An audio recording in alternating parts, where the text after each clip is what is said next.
What's up, my good people? It is your girl Mitch Gaming, and we're officially live again for the PUBG Mobile Africa Cup 2025. It is the group stages day 3, and with me, of course, I am joined by one of the amazing casters, and that is PTK. PTK, how are you doing today? Yo, I'm doing good. I'm very happy for this, man. PUBG Mobile African Cup.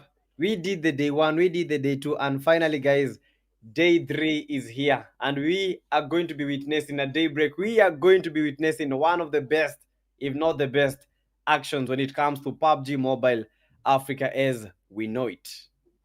Exactly. We are going to be experiencing the most intense battles. I mean, we're just starting. It is day 3. We have been here day 1, day 2. Just like PTK is saying, we are in day 3. And I'm sure we'll be expecting some very interesting fights here and there. And of course, some very highlighted moments in the games. But there's something PTK needs to tell us before we can continue talking about today's games. PTK, we have watched day 1 and 2. And now we are in Uh-huh. day 3. Are we going to be expecting any new changes in strategies? Are we going to be seeing new teams coming up? Or what should we be expecting for day 3? Okay, day 1 and day 2, teams were a bit tense because this was the first time that they are experiencing this. They know that it's a knockout. 14 teams qualify. So the tensions were high. But right now, the teams are well composed. They had a whole week to practice, they had a whole week to have that recomposure, they had a whole week to train. So I believe today we are going to be having some changes. We are going to be having teams going to the top, teams that were down, teams improving so much. And guys, we need to be watching out for Espada. Espada, one of the best teams that I've seen. We also have Angry X Smoke. Bro, we have a lot of teams. So today, and Kenya, where is Kenya? Execute. These guys they are coming for the throne. That is what that they were saying in their Instagram post, and I hope that these guys are going to be meaning it. But we have a lot of competition, and we have it all. And guys, for the format, we had the online qualifiers. That was from 13th to 20th of July. I know most of you guys are heard of this, or what these people, what these streamers are playing the online qualifier, where we had 48 teams. And right now we have the 40. Oh, these are the 48 teams that are happening right now. This is the group stage. We have the week 1, we have the week 2, and finally the week 3. This is week number 2. That is August 9th to August 10th. Today 9th and tomorrow 10th. That is when the week 2 will be happening. Week 3, that is 16th to 17th August. 48 teams, 3 groups, and only 14 will be making it to the finals LAN in Nairobi, Kenya. And guys, for the grand finals, that is 6th to 7th September. 16 teams. 16 teams only. 4 teams from the group stage, 1 Kenyan team, and 1 team from a third party tournament. And guys, Mitch, look at the prize pool. What do you Yeah. think of the prize pool? Because this is an insane prize pool. Yeah, $8,000 on the line. I believe that is a really good, something the players can be looking forward to achieving and maybe making it to the first place where you can get $2,000 from the PUBG Mobile Africa Cup in this stage. And of course, we have second place getting $1,400, third place getting $1,000, fourth all the way to 16th place. They will be getting prizes as well in cash. We can see fourth place, they're having $700, fifth place getting 550, sixth 450. In short, all the slots will be getting something from the prize. So all the teams should be looking to make it the top 16 because that is where all the goodies are. If you cannot make it there, then probably you will be hearing some stories here and there about how people got to enjoy $8,000 from the PUBG Mobile Africa Cup 2025. I mean, we're just getting started. So let's see how the teams will be performing to make it to top 16. Looking at the point system, it is the usual 10 points for the winner chicken dinner. I'm hoping the teams today will be looking for those points. Second place getting 6 total points, third getting 5, fourth, fifth, and fifth also getting 3 points, sixth getting 2 points, seventh to eighth getting 1 point, and then ninth to 16th they will not be getting any points. And of course, you have to remind you guys that once you get an elimination, that is an automatic 1 point to your overall ranking. So please, if you're playing, ensure you get yourself at least elimination points. 1 can go a long way. 1, 2, up to 10, depending on how you guys are feeling to play today. PTK, you saw what happened last time. We had teams that are getting up to 20 eliminations. Yeah, I saw a team getting close to that eliminations. A player getting 11 eliminations in a single match. That was incredible, guys. And we are hoping to see players top that when it comes to today's games. We have the Group A Execute. We have the Unique Esports 4M GUFA. These are some of the best teams, guys. Let us look at this specific team from the Group A. XTC from Nigeria. XTCs. These guys are looking to make a comeback today, and these guys, I know they have the capability, but do they have the zest and the zeal to get to the spot? We have the Group B, RRQ, they have been good. MUs, RRG, we have the Tempers, Angries, and we have the Navies. Cyphers are also represented, but today, what mentality are these players going to bring? What mentalities are these teams going to bring to the table? Rejects in the Group C, Galaxy, and Group C. That is a team, that is a group that starts today. So I hope these guys are coming one-minded and set to take the throne, set to take that championship. We have the Rejects, Galaxy, Glory, TBW, Donkeys, another improving and a well-able team from Somalia. And guys, these are the playing teams when it comes to the day 3. That is the week 2. Rejects, Galaxy, we have the Glory, we have the TBW, Donkeys, the bosses are here. And the bosses, what are you guys bringing to the table today? We are looking upon the bosses to take and to show us who's boss when it comes to this game. Riz Esports, we have the 4B4s. Okay, guys, I have to mention this. Okay, the 4B4s have not had quite some good games, but what about today?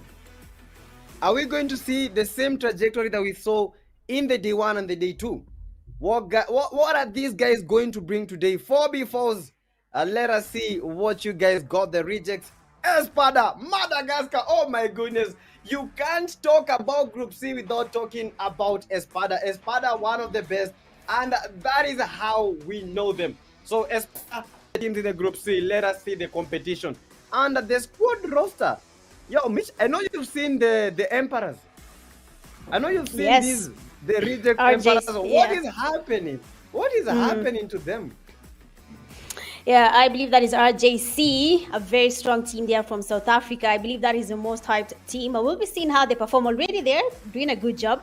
We have North Esports there, we have Neon, we have Glory, we have Tribe Warriors as well. We have very strong players. I believe Group C has a very good lineup of teams there. Tribe Warriors having people like Madness, Armani, Top C, very strong players from the Tribe Warriors. RJC, we can talk about Reverb there, and Nassar, very good players from their team. Galaxy, we have a player like Riz, him, very good, strong players for the Galaxy. Of course, we'll be seeing how they get to carry their team throughout today's games. I mean, Group C was not able to play much when it came to week 1, but now in week 2 they're playing more, and we'll be seeing how they perform, seeing that RJC is already leading in terms of Group C's points, as well as Espada. We'll be seeing how they do that. Looking at the Donkeys, we have DK Hancho and Dybala, not leaving Tony outside, because Tony and Leo, very good duo combination. If they play together, then you'll be very surprised how they go about their fights. We have Boss there,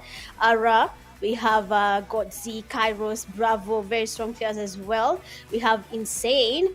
And looking at the 4B4M, we have players like Sami, Anto, Baby Rich, very good players. I believe no more esports. We have more Zeld, we have more Flame, we have more Aura. I believe PTK told more Aura he was basically farming his own Aura. I hope he doesn't do that today. But of course, seeing that he's a good player as well, we'll be seeing how he performs there. The F4 team, there we have Crusher, Azrael, very good players in Group C. The lineups are making sense. And looking at the Evil team, we have Rashford, Lucifer himself in the game. So of course we'll wait and see how Lucifer performs. We have the Dream Team. We have Peter, Nova, Sad. I believe Sad and Ace, we have seen them working together. Very good support on each other's phones. We have Espada, the team that got a chicken dinner the first day for Group C. They impressed all of us, and they made it to the first page of the results. So we'll be seeing how Espada performs today. And then we have Reject, another team I believe I've had same PTK telling us about Rejects. And PTK, I'm going to be holding you accountable for most of these teams. You have told us a few things here and there about them, so we'll be seeing how they perform in general. Yeah, oh my goodness me, guys. We are looking to see something awesome. Nigeria, Madagascar, these countries have been chasing the title, but what will happen today? Schedule, guys, of the day. That is match 1 for the Group C. So the Group Cs will be playing the first match and the second match. For the first match, that is Erangel, the land of the originals, the land that we know of, the land that we love. Erangel, Pochinki Apartments, that is where we love going. The match 2, that is the Group C. We have Miramar, as Mitch calls it, the land of dust. As I call it, the land of the dry bones. And that is the second game. That game, that is Sanhok, the land of the tacticalist. Those are the pro campers. But we are not calling them campers today. We are calling them strategists. We have the match 4 for the Group A. That is Erangel, another good game. And finally, for today, that is a Group B, match 5, Miramar. So 2 Miramar games, 2 Erangel games, and 1 Sanhok game. Group A, Group B, Group C. But Group C starts Group A, and then finally Group B. And guys, I can't wait for the action. I just can't wait for the drill, because this is what we have been waiting for. And for the overall ranking, Unique are with the number 1. Team Unique. Yeah, but I think, guys, just a slight issue for the total points. But the Team Unique, this is how that they are doing this. This is the number 1 team. Team Unique, I don't know how these guys are able to do this. Madman has been an impressive sport when it comes to this team. Being an MVP, getting 8 eliminations plus, this guy has been OP, and this guy has been awesome when it comes to Team Unique. And I can't wait. Is Madman going to do what he knows to do? Is he going to bring his best, or is he going to be bested by the other players? It is a matter of time, a matter of now, a matter or never. It is about to go down, Mitch. It is about to go down. I can't wait to see this. Yeah, I'm actually excited as well. Just like you've said, Unique Madman there, a very skillful player, MVP back to back. But remember, the MVP slot will always change. As the games progress, the MVP slot is always moving. But we know Madman, he's probably going to be holding that slot for quite some time before anyone is able to, push him on the side a little bit. But we're waiting to see how that goes. Just like PTK is saying, we are very excited. I mean, it is the first game for day 3, week 2. You're finally here. The amazing viewers are back. I hope you guys are vouching for your teams there in the comment section, putting your flags up so that we can see as you hype your team, so that we can continue also giving them the motivation they need. At the end of the day, everyone wants to come to Nairobi, Kenya. I mean, you need to see how tall PTK is. And the only way you can do that is by making it to the grand finale in PMSC 2025. So I hope all the teams are putting their best foot forward. Otherwise, some of you might miss that chance. But otherwise, PTK, you have mentioned very good teams here in the Group C. We have seen some teams that we really want to see. I mean, RJC, Espada, 2 teams that are fighting for that, top slot. So I'm sure today it's going to be very aggressive. Today is going to be that day. Yeah, Madagascar, Nigeria, Kenya, Gabon, DRC. Bro, I don't have the words. I just want the games. I'm just waiting for the games to start so that I may know who is who are the best, who will take the title, who will make it to the top 14. It's not easy, guys. 48 teams is no joke. Group A, Group B, Group C. So we are going to receive quite some fights, because Group A want to make it, Group B want to make it, Group C want to make it, because the LAN, that is the key thing. Get into the LAN and get into PMGC. But finally, Africa, our time is coming. Our time is here. Let us show them what we have.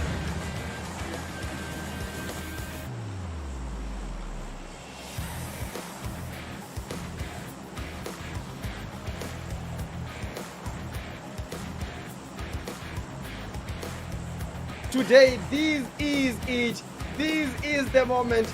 Cheer for your team. They need to see the flags. They need to see you in the chat. They need to see their people. Let's get the games started. Yeah, I mean, let the battle begin. We are finally here for game one, for Group C. And the map they're playing is Erangel. Looking at the flight path, it is coming more from the southwestern side all the way to the northern side of Erangel in Severny, a place where I know some teams will be looking forward to going there, seeing that most of the teams are very comfortable playing around Severny. Others tend to be comfortable as well just landing where the flight path began. They do not want to take a ride. Totally okay. At the end of the day, I believe what matters is, can you hold whatever place you have landed for the longest time without losing even a single player? That is something we're going to be waiting to see. But of course, we have RJC there, Espada, Galaxy, the Donkeys, Zeus Final Boss. Very good teams all over here in Group C. But of course, we can only have one winner at the end of the day. Not everyone can get that chicken dinner. So for the question is, which team are we going to be seeing giving us the chicken dinner when it comes to the first game of the day? And the zone has basically gone to the northern side. In Severny, just like I said, most teams love Severny. For some reason, Severny is most of the team's favorites, and we have at least the players from RJC landing. With another team right next to them, probably a fight will be happening later. Of course, as soon as Nasser got a hold of any gun, even though it's just a pistol, he was already going for that push. Let's see how that is going to be working out for him. But PTK, the game is just starting. So is it wise for RJC to take on these fights, seeing that most of the time in the comment section, we have people watching for RJC, and this could be it could be either way, a win or a loss for RJC. Basically, the thing that I would say is always avoid the fast fights, because the fast fights, you might win them.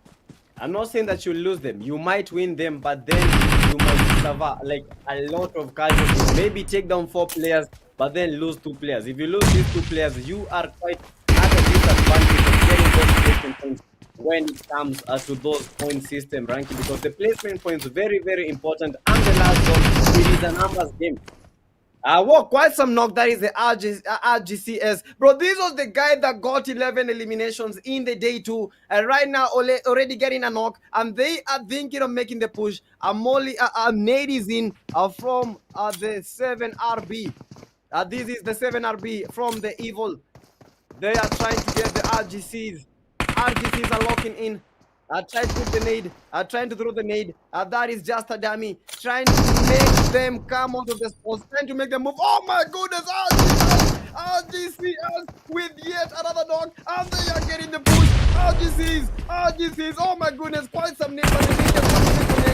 7RB. They are getting butchered. Welcome to the lobby from the RGCs. And right now, RGCs already 1 elimination, 1 knock, and what a good knock. What a good nade from the L47RB. And the game is started, and tempers are high.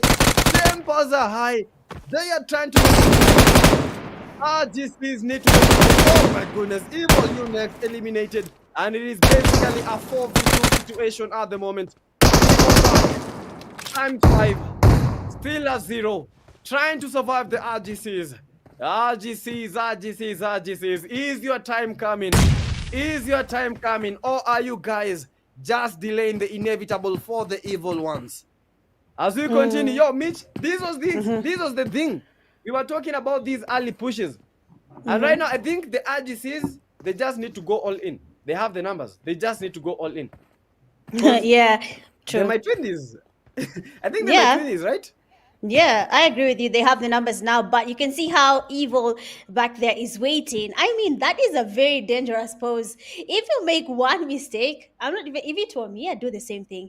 Basically, wait, and any single chance I get, that would be a spray all the way back to lobby. I have to ensure that mag is completely empty before I can stop firing. But we'll be seeing how that goes. Like you've said, the RJC have the numbers, and that will be the best time for them to go in for that push. Looking at Pochinki, we have 2 teams over here in Pochinki Espada. And of course, they'll be getting for that push. But like I said, that hold was very dangerous. The player was able to get a knock there. But then after going in for that push, they're able to get that last player. Now, Evil will be the last one standing. And he's trying to get for that. He does get the first knock. Nasser is down. He's still going to go in for that push. Probably will be able to get a wipe. See how patient he is there with the shotgun, taking every single pre-fire, making sure that he can at least get even another knock on the players from RJC. Remember, being just one man standing is a lot of pressure on your team. And RJC have been eliminated by the evil ones. Wow. Pure How evil. on earth? How Wow. on earth did that happen? The RGC, what, they were winning the game, but one man just turned it all. I think right now it's not about numbers, it's about skill. And that guy does have the skill, because that was incredible. That was insane. How on earth did that guy even put that up? How was he even able to get the RGCs? He knew he didn't have the numbers, but he still made the push. 1v1, and all it requires is that pump shotgun. And that is the essence of having a shotgun. One tap, one shot, and you get the elimination. But we have some fights that is from the donkeys. The donkeys from Somalia. Their data getting the normal, and one of the normals is indeed no more. The DK is with one elimination. That is a Daydara, a Huncho. We have Leo, and finally the DK Tony. But when it comes to the DKs, I believe the DK Tony, the fragger in this team, is the most crucial. So take out the DK Tony, you might be winning the game. But fail to take him out, he takes your team out. And the DKs, Somalia is watching. Let's see what the DKs are bringing to the day 3. And Somalia has been quite good, but I don't understand. Only one team from Somalia made it to the top 48. That was insane. How did that even happen? But look at this! How on earth have they not seen this? Yeah, they're still they're seeing him. I mean, he was just, chilling, waiting, making sure no one can see him. But I mean, they spotted him, and just like that, he has been taken back to lobby. Just like you've said, I mean, for the DK, the donkeys, they are the only team that has been able to make it here from Somali. I am quite interested to see how they will be performing. I mean, being the only team from a specific region, that does give you some sort of pressure and might be even changing your mentality on how you're going to be handling the fights here and there. Or you'll be seeing how that plays out soon. But the zone is finally closing in. The teams are now going to be forced to go towards the northern side of Erangel, towards Severny. Shooting range just now. Poliana also seems to be a little bit safe for now, but most of the teams are not looking to go towards that side. Looking at Dream Team, Reject coming late towards the zone. We might be seeing some sort of zone holding here. Some teams, rather Rejects, might decide to hold that place, waiting for the people who are doing very late rotations towards the zone, and maybe we'll be having a fight happening just by the edge of the zone. That's something we'll be waiting to see. But for now, the games are finally getting intense. It is going to be a very interesting last zone fight. Seeing that already only one team is in lobby, 15 teams are still standing, and no one is ready to take on that fight. I mean, you can imagine the amount of fights that we'll be having across the map by the time this zone becomes smaller and smaller as the time goes by. Yeah, true that. As the zone continues to get smaller, guys, as we continue making the shift, the northern part of the map, shooting range, that is where the action is about to be brewing. These are the teams that are remaining, 15 teams in total, only one team eliminated, that is the RGCs, and 53 players, and we might be having a fight. A Rogue with the 0 eliminations, almost a spray down from the vehicle, above the drive. We have the top C with quite some beautiful spray, but didn't get anyone. So they are still holding the position. Don't make the push until you get the opening knock. Remember, the opening knock, that is the knock that makes that enemy team slow down. So make the opening knock and then make the push. Yeah, Thrasher Crusher almost eliminated. That was yeah, from the Dream Team eSports. Dream Team eSports almost eliminated. That is the DXX almost out of the room. A matter of seconds, you might be winning the game, but then a third party might be doing as you continue to make that holding. Dream Team eSports almost becoming a nightmare to them. Dream Team, no, that was a nightmare to them. This is the force of 4 Crusher. They are still heading to the play zone. As the play zone is making the shift, they are also making the shift. They are making the plan in. You need that, and that was quite some DBS shotgun. Glory, glory, glory. That is the team glory. Eliminating no more. GG's as we continue. Oh, they dream team. What is this? That is a third party after a third party. Dream team. Right now, this is an 8 for them because only one of the guys is remaining, and the guy is getting that. He is almost getting knocked. It is a 3-team battle. Force for Crusher. Dream team. Oh my goodness me. Quite some spray. And the dream team right now. Oh my goodness me. This is turning to a nightmare to them. This is turning into a flight and fight a scenario as we continue. Force for trying to get that revive. And Mitch, look at this fight. We are not yet. Oh my goodness me. We are not yet in the final zone. But these are the insane fights that are happening right now. Oh my goodness me. TBs, they got the knock. 2 knocks for them, but they are also receiving the knocks. Yeah, I mean, it is happening everywhere. Oh, your goodness me.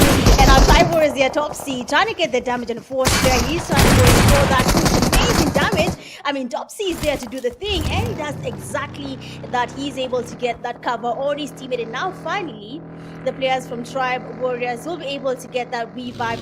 Amazing cover there from top C. Just like I had told you guys earlier, top C has a very good strategy for his team. Most of the time, he's the one who cover, and going on the aggressive play. That will be progressing throughout the games. But now, as they try to make it to the zone, just after they finished getting their revives, we have the waiting for the Tribe Warriors to make their way to the zone. Then maybe players from Tribe Warriors are going to be making a very strategic flank there, making sure that they can make it to the zone. Already others have been able to move, but then one of them is not able to do so. Rejects here. They will be going in for that push. And of course, being that is only one man right above them, you can see them going together, making sure they don't mind. Because as soon as you're trying to push that one player, you might just be the one getting back to it. But then taking down. A second knock is in there. Lord Shadow is down, leaving just one man, and that is Bodette. And of course, Bodette will be waiting to see how that goes. But then Akobi is about to make a move. My friend Jolo, and an amazing DBS shot there from the one and only reject player Anos. I mean, very rare use of the DBS, using a very small gap on the building to be able to get a knock. I mean, PTK, what kind of skills are that? Do you think at that level for now? That is practice and practice and practice. Practice makes perfect, and that was the thing. That was perfect.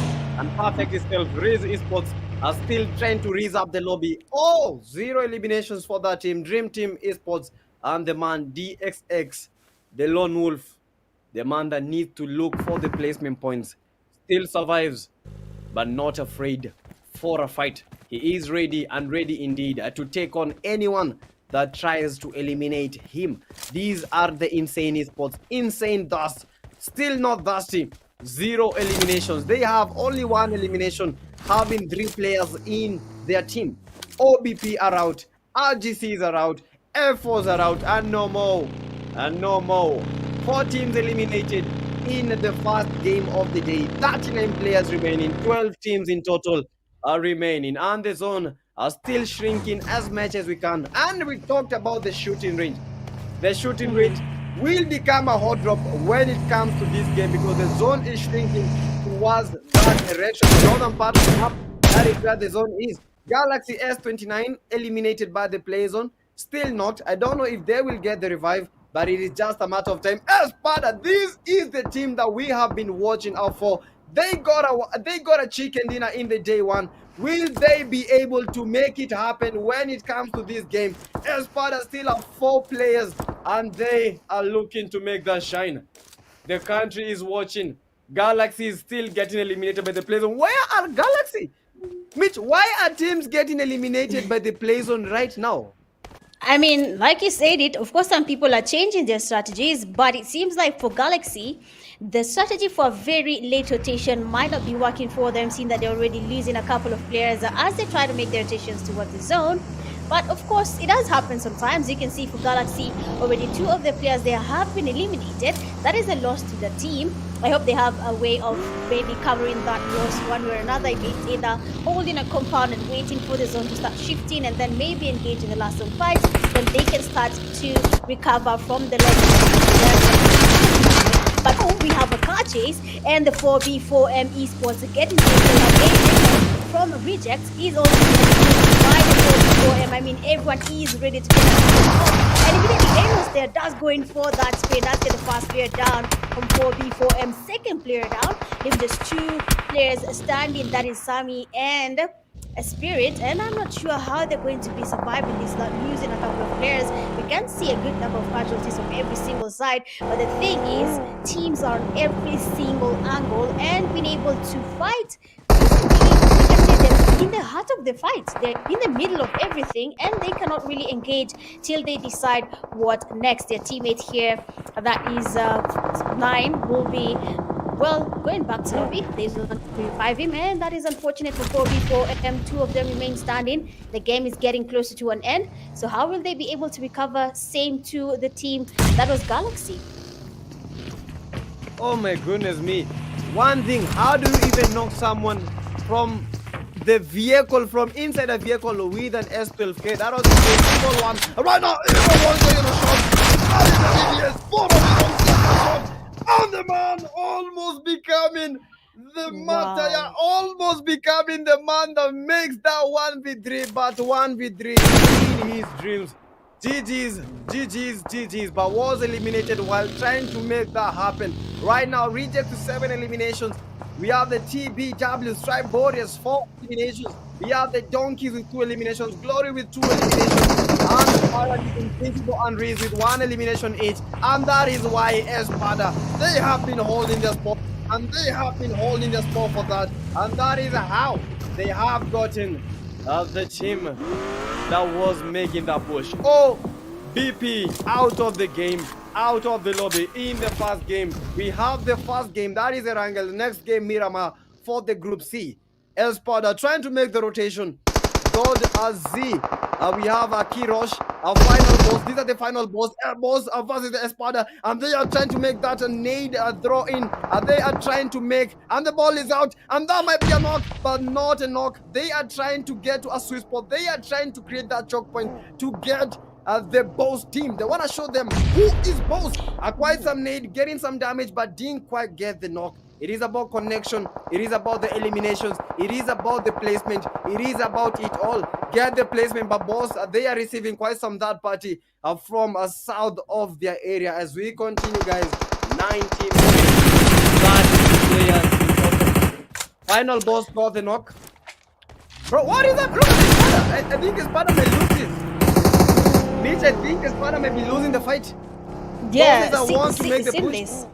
Yeah, seeing how the final boss is playing on the aggressive side here, they want to really pressure Espada to not be able to think through their strategy, and the names are finally coming in there. Espada is now in the heat of all this action. I mean, final boss has to finish this fight before a team just goes in there. So the knock is in, and one man is now standing. Will be able to stand on Espada's legacy, or will we be seeing Espada being eliminated before they could even make it to the top 5 and maybe got that little more on the placement points? But as you can see now, the Zeus are final boss now. They are going to be making their way into the safe zone. Good strategy there from Insane. They decided not to engage in that fight, but I mean, if it works, it works. I mean, look at God, final boss there just carrying his teammate. I mean, if it works, it works. You guys make it to the zone, get your numbers up, and continue the game. But for now, teams are now closing on each other. Having the best time of their life. Team Glory holding a compound, Reject holding the same place, but then looking at Galaxy there right on their northern side. They will be really careful about that, because if the players from Galaxy spot even a single weakness, then maybe we'll be seeing a push happening from one side to the other. All this is dependent on just one small mistake. Seen that already. Tribe Warriors losing players and their team getting eliminated just like that without even them being able to say anything. Oh, and Insane flies in there, tries to go in for the Zeus final boss, but I mean that jump was the reason why we cannot say anything, but that was an insane fight. That was an insane fight indeed, guys. Espada out of the game. They were the men. They were the people that were making it happen. They had that first game luck, but right now, I think we are looking at new champions as we continue. Teams are showing us what they've got. We have the reject, getting the glory got. This is the fight between the bosses and the donkeys from Somalia. Whoever wins this fight might be a contender for the champion, because these teams, they have us. And right now, they are looking to get the eliminations one by one. They made a slide in, and the knock is in. Donkeys with the kick. They are coming all in. Donkeys are trying to make the push. They know they have it all. They got the knock. Right now, they need to get those finished. Look at that spray. They are trying to make the spray. This is the DK Yara, one of a very good player in this team. These guys are cooking a nade, a glory max. They are getting pushed. A DBS, shotguns, one shot, one to tap, a bang bang. Who is out? It is a matter of time. Glory, oh my goodness, final ball getting. It is a matter of seconds. 1, 2, 3. They are getting that knock. And they get the finish. That is the DK. And right now, it is a matter of time. That DBS, that S12K. Oh my goodness me. Glory max. They maxed them eliminations. They maxed that fight. GG's to them. 5 and they are looking forward to win the game. DKs. Oh my goodness. Glory. What is just happening, Reese? And these are the 4 teams remaining. And guys, yo, Mitch, I have a question. Out of the 4 teams, which one do you think has the highest probability of winning the game? At this point, I will go with the team with the numbers. Looking at Glory, they have the numbers. For Galaxy being a duo, that is going to be really tricky for them. And of course, for Reese, they have the numbers for now. But as you can see, DK is really getting to push some pressure. They're on the Reese team. Of course, they will be looking for a way to survive through that fight. But for now, Galaxy is going to be waiting for the team that is Glory to make a mistake. But then as they try to make it to the safe zone, one of the teammates is knocked. And of course, Pang will be taken back. So they'll be leaving just one man. That is James C surviving from the Legends. 3 teams still standing, because now the donkeys have been able to eliminate, that is Reese eSports, from the top 4 teams in the game. Looking at DK, we have to say this is a very big improvement, seeing that in terms of their overall ranking for the donkeys, it was not really looking that good for them.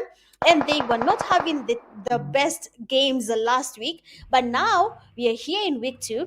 And you can see the improvement. They finally made it to the top 3. They have the eliminations. They have the confidence now.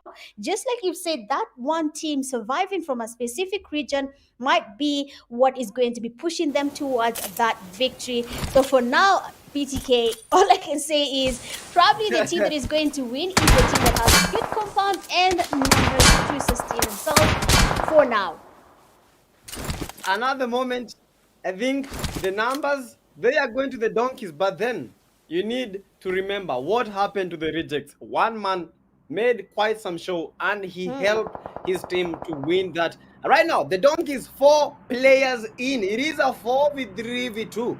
1 to come, 1 to save. Donkeys, are you winning this? Are you going to win the fight? But you know what, guys? As we said, not in terms of numbers. It is a matter of skills, a matter of placements, and a matter of that composure. You might be the only player remaining, but you have the composure of 5 players, not even 4, of 5 players. One of the guys is down, and the Glory Max are going to get that revive. DK Tony with 1 elimination. The DKs with 8 elimination. That is 8 combined elimination. And the Glory, they are getting that revive, trying to destroy the vehicle. That is the DK Tony. Galaxy is getting knocked by the DK Leo, and the DKs are going for the push. These are men on a mission. These are men inspired by the action. These are men that have changed their tactics. They have changed their skills. And right now, bringing the skills, Glory almost getting the Galaxy. Pubg, oh my goodness me, what was that? And I believe that will be a knock for the DK Leo. DKs. Hold on to your horses, because the kicks are coming in. The donkeys are getting the elimination. Galaxy, only 1 player left. Glory, only 3 players left. A 4v3 v1. Numbers game, placement game. I just don't know. I mean, looking at Pang there, he was just naked. I really hoped he will stay silent, and just wait for the teams to battle each other out. And then because I'm basically a solo and I have been lying here and no one has been spotting me for quite some time, so why should I expose my location? But I believe sometimes it could be the teammates asking maybe for him to get that spray, or he just wanted to engage and again. But an amazing spray there from Glory right here, and try to get a sprays again to Deidara. Already one of their teammates is down, and that is Max, of course, who will be going in for that revive. But then remember, as the zone starts shifting, the team that is Glory will be on the losing side. Leo coming in with the rotations, they're trying to control the blast. Glory, the damage on Leo's side, vehicles coming from every single angle.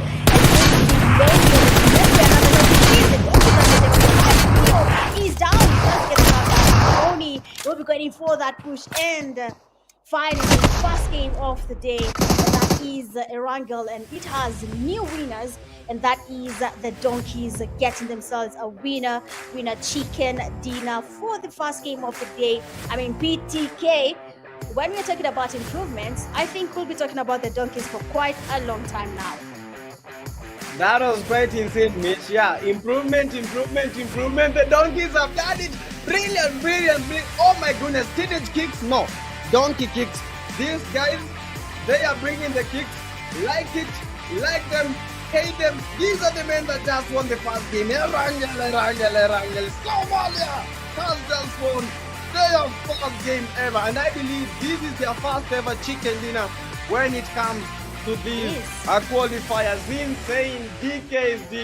Deidara, Tony. These guys with quite some contribution. Vehicle finishes. Strategic gameplay, and the DKs. GG's to them. And I want to see the Somalia flattened, guys. Somalia. Your time has come. First game. And right now, only one game left. Who will be able to maintain that? Donkeys, are you going to maintain that? But right now, let us deal with that. We just saw greatness, and we just saw it. These are the Donkeys, the MVP of the game, Deidara himself. 4 eliminations, 804 damage, and when it comes to the knocks, 4 knocks, 3 assists, and the healing. This guy, he has not healed that much, so this guy has not received quite some. He has not received quite some damage himself. 112 heals. We have the survival time that is 2440. But guys, when it comes to the MVPs, you need to be looking at the eliminations and the assist. Quite a big contributor, and the Donkeys have just gotten that winner chicken dinner, and these are your top players for the Group C. First game, Erangel. That is the DK Deidara. 4 eliminations. Glow Fagas. I think it is Fagasio, right? Or the Fagas 10. With 2 eliminations.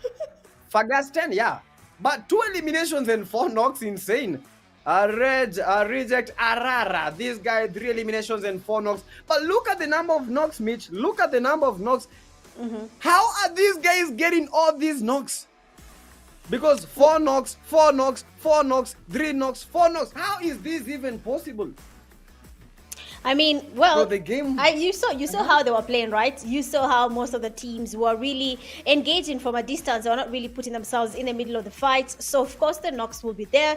Some of them were third party, and others are getting knocks and then thinking it through before they go in for that push. So that does explain why we can see all these knocks. I mean, Arara. Arara from rejects there. We saw him doing a lot of that, so that does explain to us how he got there. And looking at the match summary, we have 56 eliminations, 11 headshots, a long distance elimination of 326 meters. That is from F4 Crusher. So we'll be seeing who will be closing that long distance elimination Crusher, but then only 1 grenade was used, because most of the teams in Group C are more of the pushing teams. They are more on the aggressive side. They do not want to be supporters. All of them want to be the top fraggers of their teams, and they want to be the ones getting the eliminations. That does make sense when you see them coming in, and not even a lot of eliminations use the vehicle elimination. We know where that is from, the last fight when the donkeys decided to go in for their win. So they really needed it. I mean, they used every single angle to be able to get that push. Pushing the glory was very hard. They had a compound. Even though the zone was favoring the players from the donkeys, they somehow found it easier for them to go for that push instead of waiting for glory to get the revive and then coming from that push. Also, a very strategic win there for the donkeys. Yeah, but that was quite a game. The donkeys are very instinctive. They made the push at the most critical time because Glory, they were making that revive. These guys, they got one knock, they made the push. They got the second knock via the vehicle, and then a DBS. You can never escape a DBS shot. DBS, that gun gives me the creeps. Anytime I enter an apartment and then I start hearing the reload sound for the DBS, that is chopper chopper. I can't even get the strength to go up the stairs. I don't even get the strength.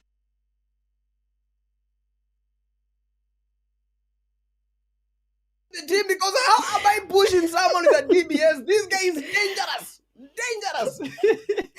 Yeah, he is in fact dangerous. I mean, hearing the chopper should make you panic. That's totally okay. Anyway, I mean, that was an interesting game. One start of the day from Group C. I cannot wait to see what the rest of the teams will be bringing to the table as we continue. Even though for the next game we will be still Group C, but we had the evil ones starting the fight for us.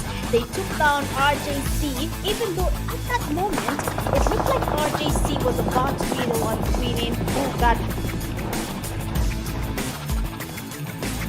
Yeah, quite some a game that was they were moving in the open. They tried their best to survive, but then sometimes you need to understand your best might not be the best. But that was just but a past game. These were some of the highlights. Insane. They did a very good job. They played such a good game. Force for Crash at the match, the longest elimination.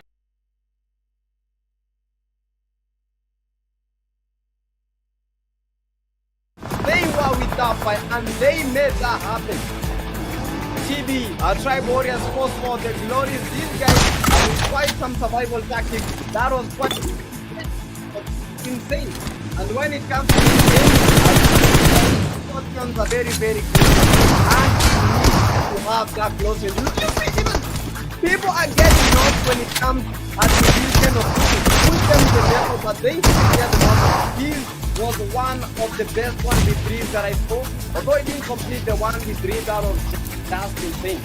While Sanhok from the donkeys, they made the game look easy. Force for Crash. I believe this was the that was the fastest elimination. Force for Crash at 364%. Crazy. Oh my goodness. Whichever team does not have these shotguns, I believe they are very disadvantaged. But normal Aura did not the aura that he deserved in this game. He was gone before he knew it. That was the final finish. And that is how they ended the game. That is the donkeys. Teenage kick, donkey kick. They made that happen. Another team that was able not to make anything happen, that was Espada. They got only one. How? What happened to Espada? Did they come with some different kind of gameplay? Did they come with different set of skills? What is happening to Espada? These guys, they have the first game luck, but right now, the luck is not on their side. Espada. Well, I believe it happens. Sometimes it happens. You're just in a situation, you end up losing a fight. So it does happen. I that they were quite pressured. Zeus final boss, they were ready to go in for that push, and that's how they basically that. But then looking at the winner chicken D starts 4K. We have them Deidara get 4 eliminations at a damage of 800, and Hancho getting 1 elimination at a damage of 275. Leo 5 eliminations at a damage of 485. And then Tony coming in with 3 eliminations and a damage of 414.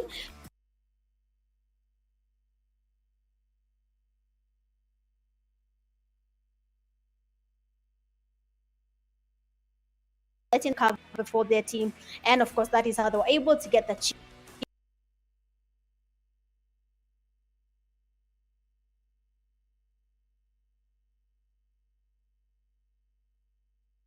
7 points are tied with rejects. Fourth, we have Zeus, final 9 points. Tribe Warriors coming in 11 points. C is evil ones tying together, having 5 points each. Insane 9th place.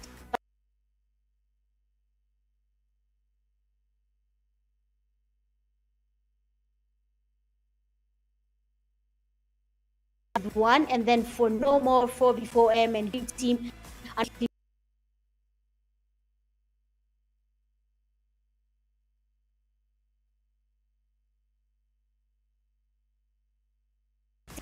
But of course, they took yet.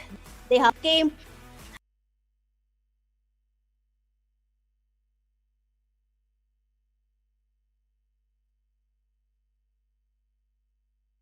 Rankings, we still have Unique Delhi with 4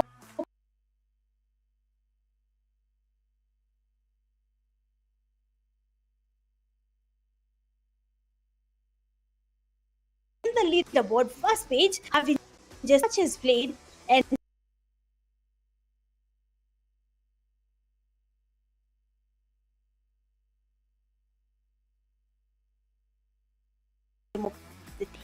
of course it is very interesting near getting 42 as well.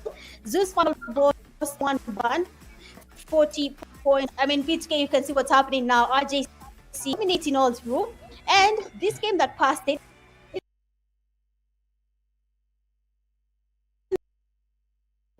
is in the first page, the only team to play 3 matches so far.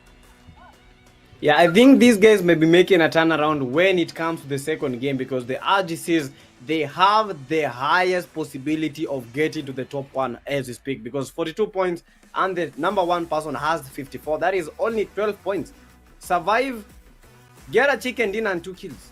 Just that, or get 10 eliminations and 2 placement points. That is all that these guys need to do. But we can't talk about the table itself without talking about the donkeys. The donkeys with quite some improvements. Right now, 3 games and at position 10. How did they do that? Still wondering till now. But the donkeys GG's tempers at the number 9. As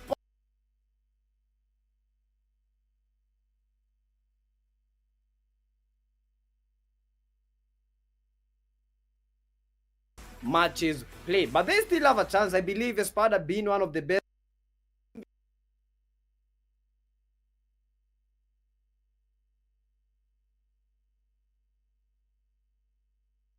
All the best things for these teams, but when it boils down to how play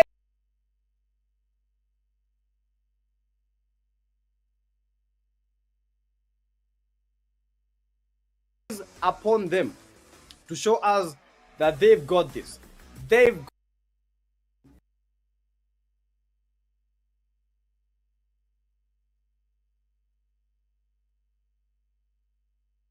will be one of the biggest in Africa. Pubg African Cup.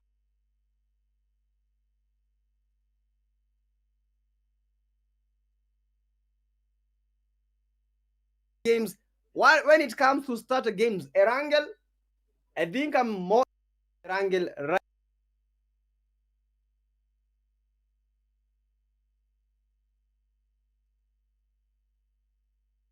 day on. Although I don't know if I'll play as much as these guys are playing.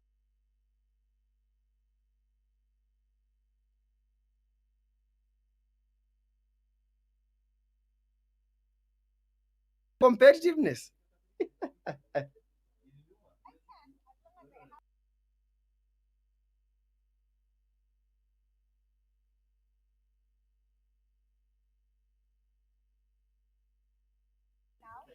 Oh, sorry about that. I'm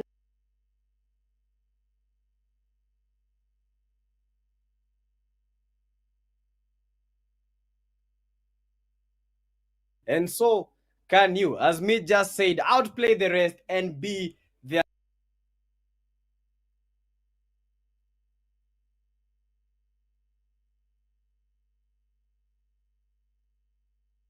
back in a few. So guys, see you after this short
choose to pick an S12K or DBS, or rather an M416? What will you choose? Like, you have one spot for the long range, and then the second spot you need to choose either a DBS S12K or an M416. What will you choose?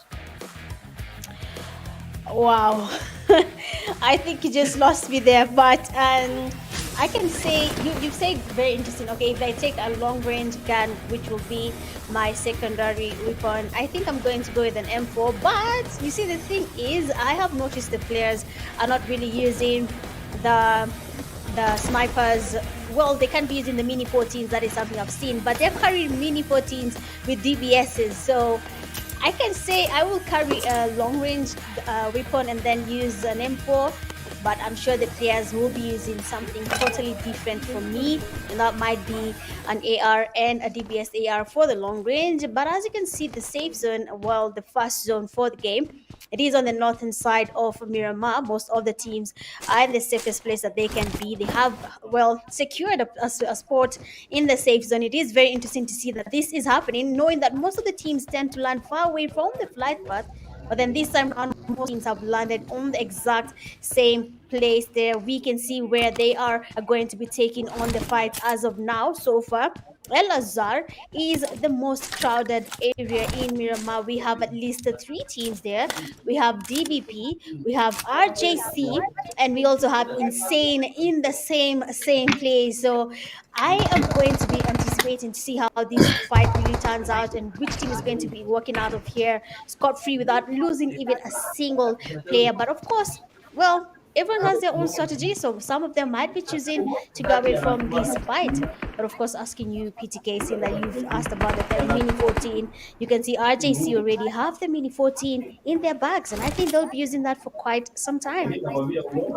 And I think we are seeing what happened in the first game yet again, because the RGCS was the first person to get a knock in this game.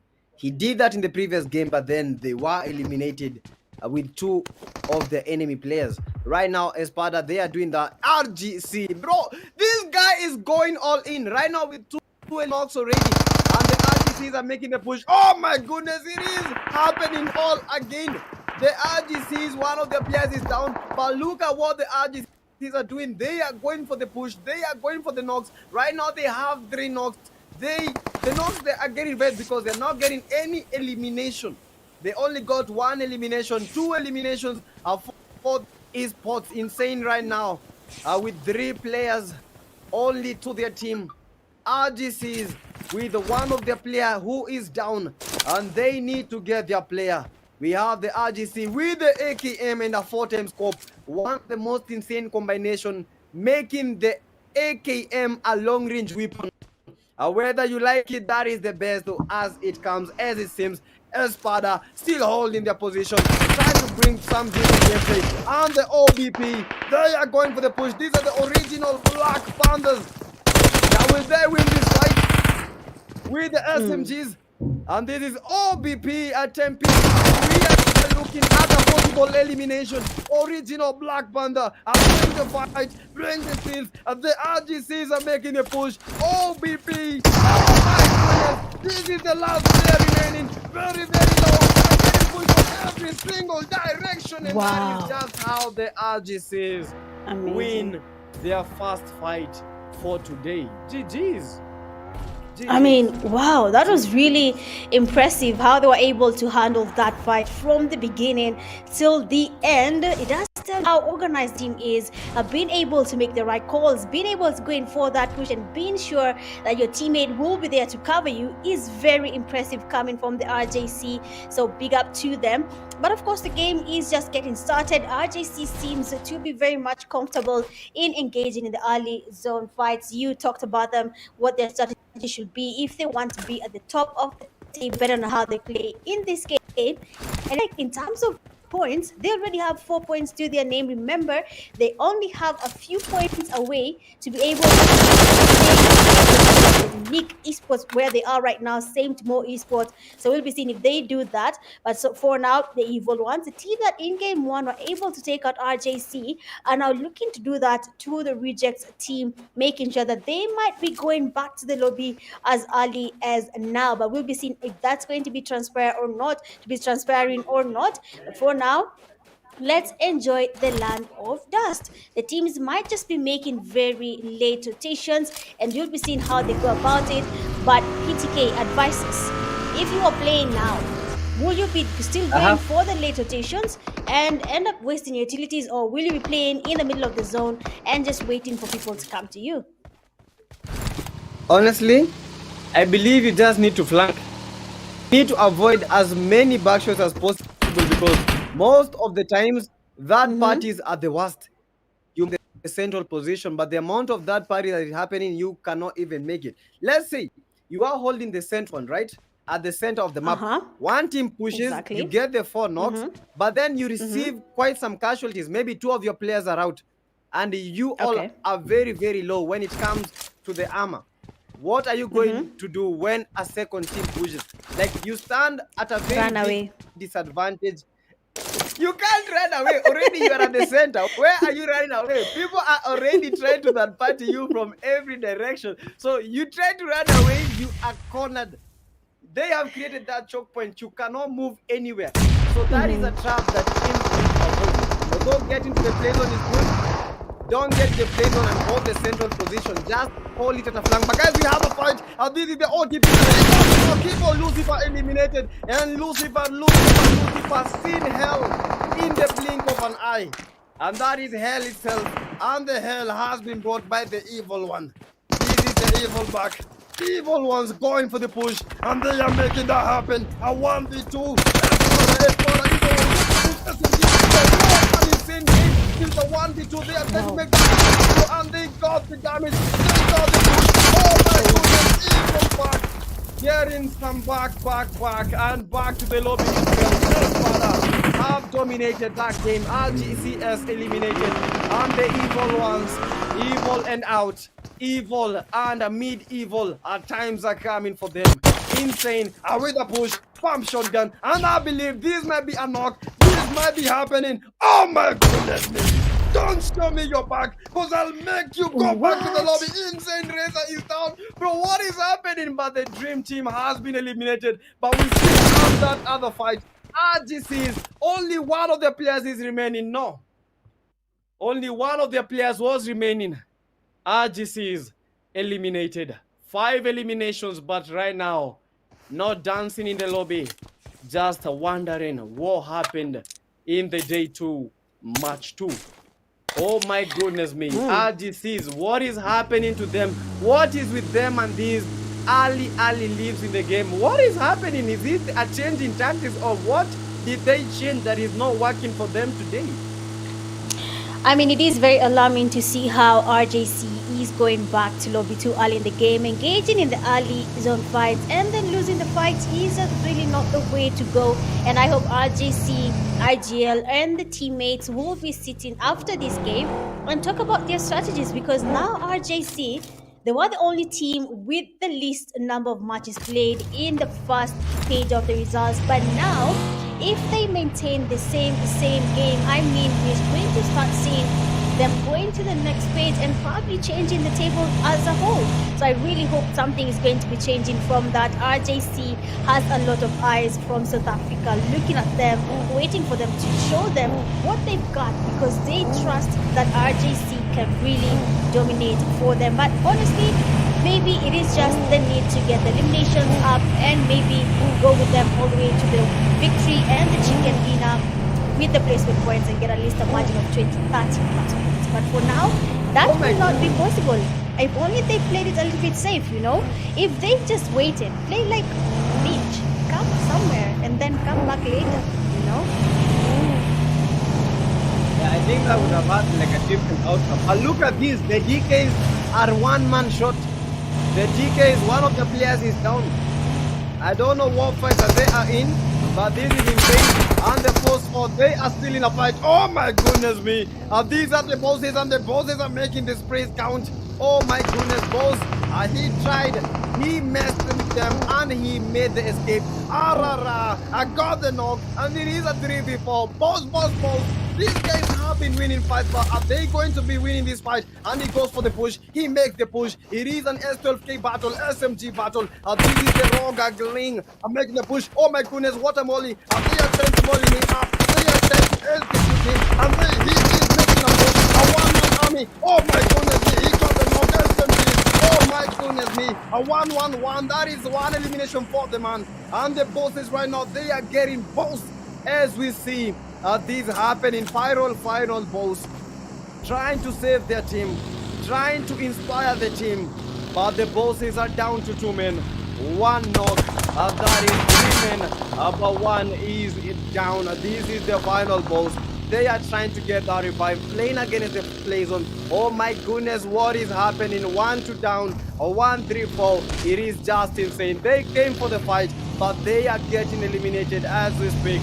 That was a good fight. TK is losing 1 player. I think TK has lost 1 player. Bosses are lost 2 players. And the first 4 dancing around with their 2 eliminations from the boss team. Get that in your head.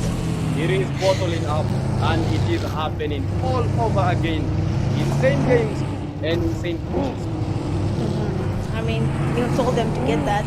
And looking at how the games are progressing right now, teams are losing players one by one. Really unfortunate for these teams. And I'll be looking to see maybe if they change their strategies now, seeing that all the teams are looking for that chicken. Everyone wants to enjoy a very tasty chicken for dinner, but they cannot do that if they start losing players. So everyone is playing really carefully. Everyone is, yes, on the aggressive side, but they will be making sure not to lose players along the way. But for some the case, looking at insane, they have only 1 player standing. I hope he has a plan on that. If I were Thirst, please stay away from the fights. But as the Donkeys, they are finally taking on another fight. They already lost a player, and they are still ready to go in for that fight. I really hope they will be continuing with the same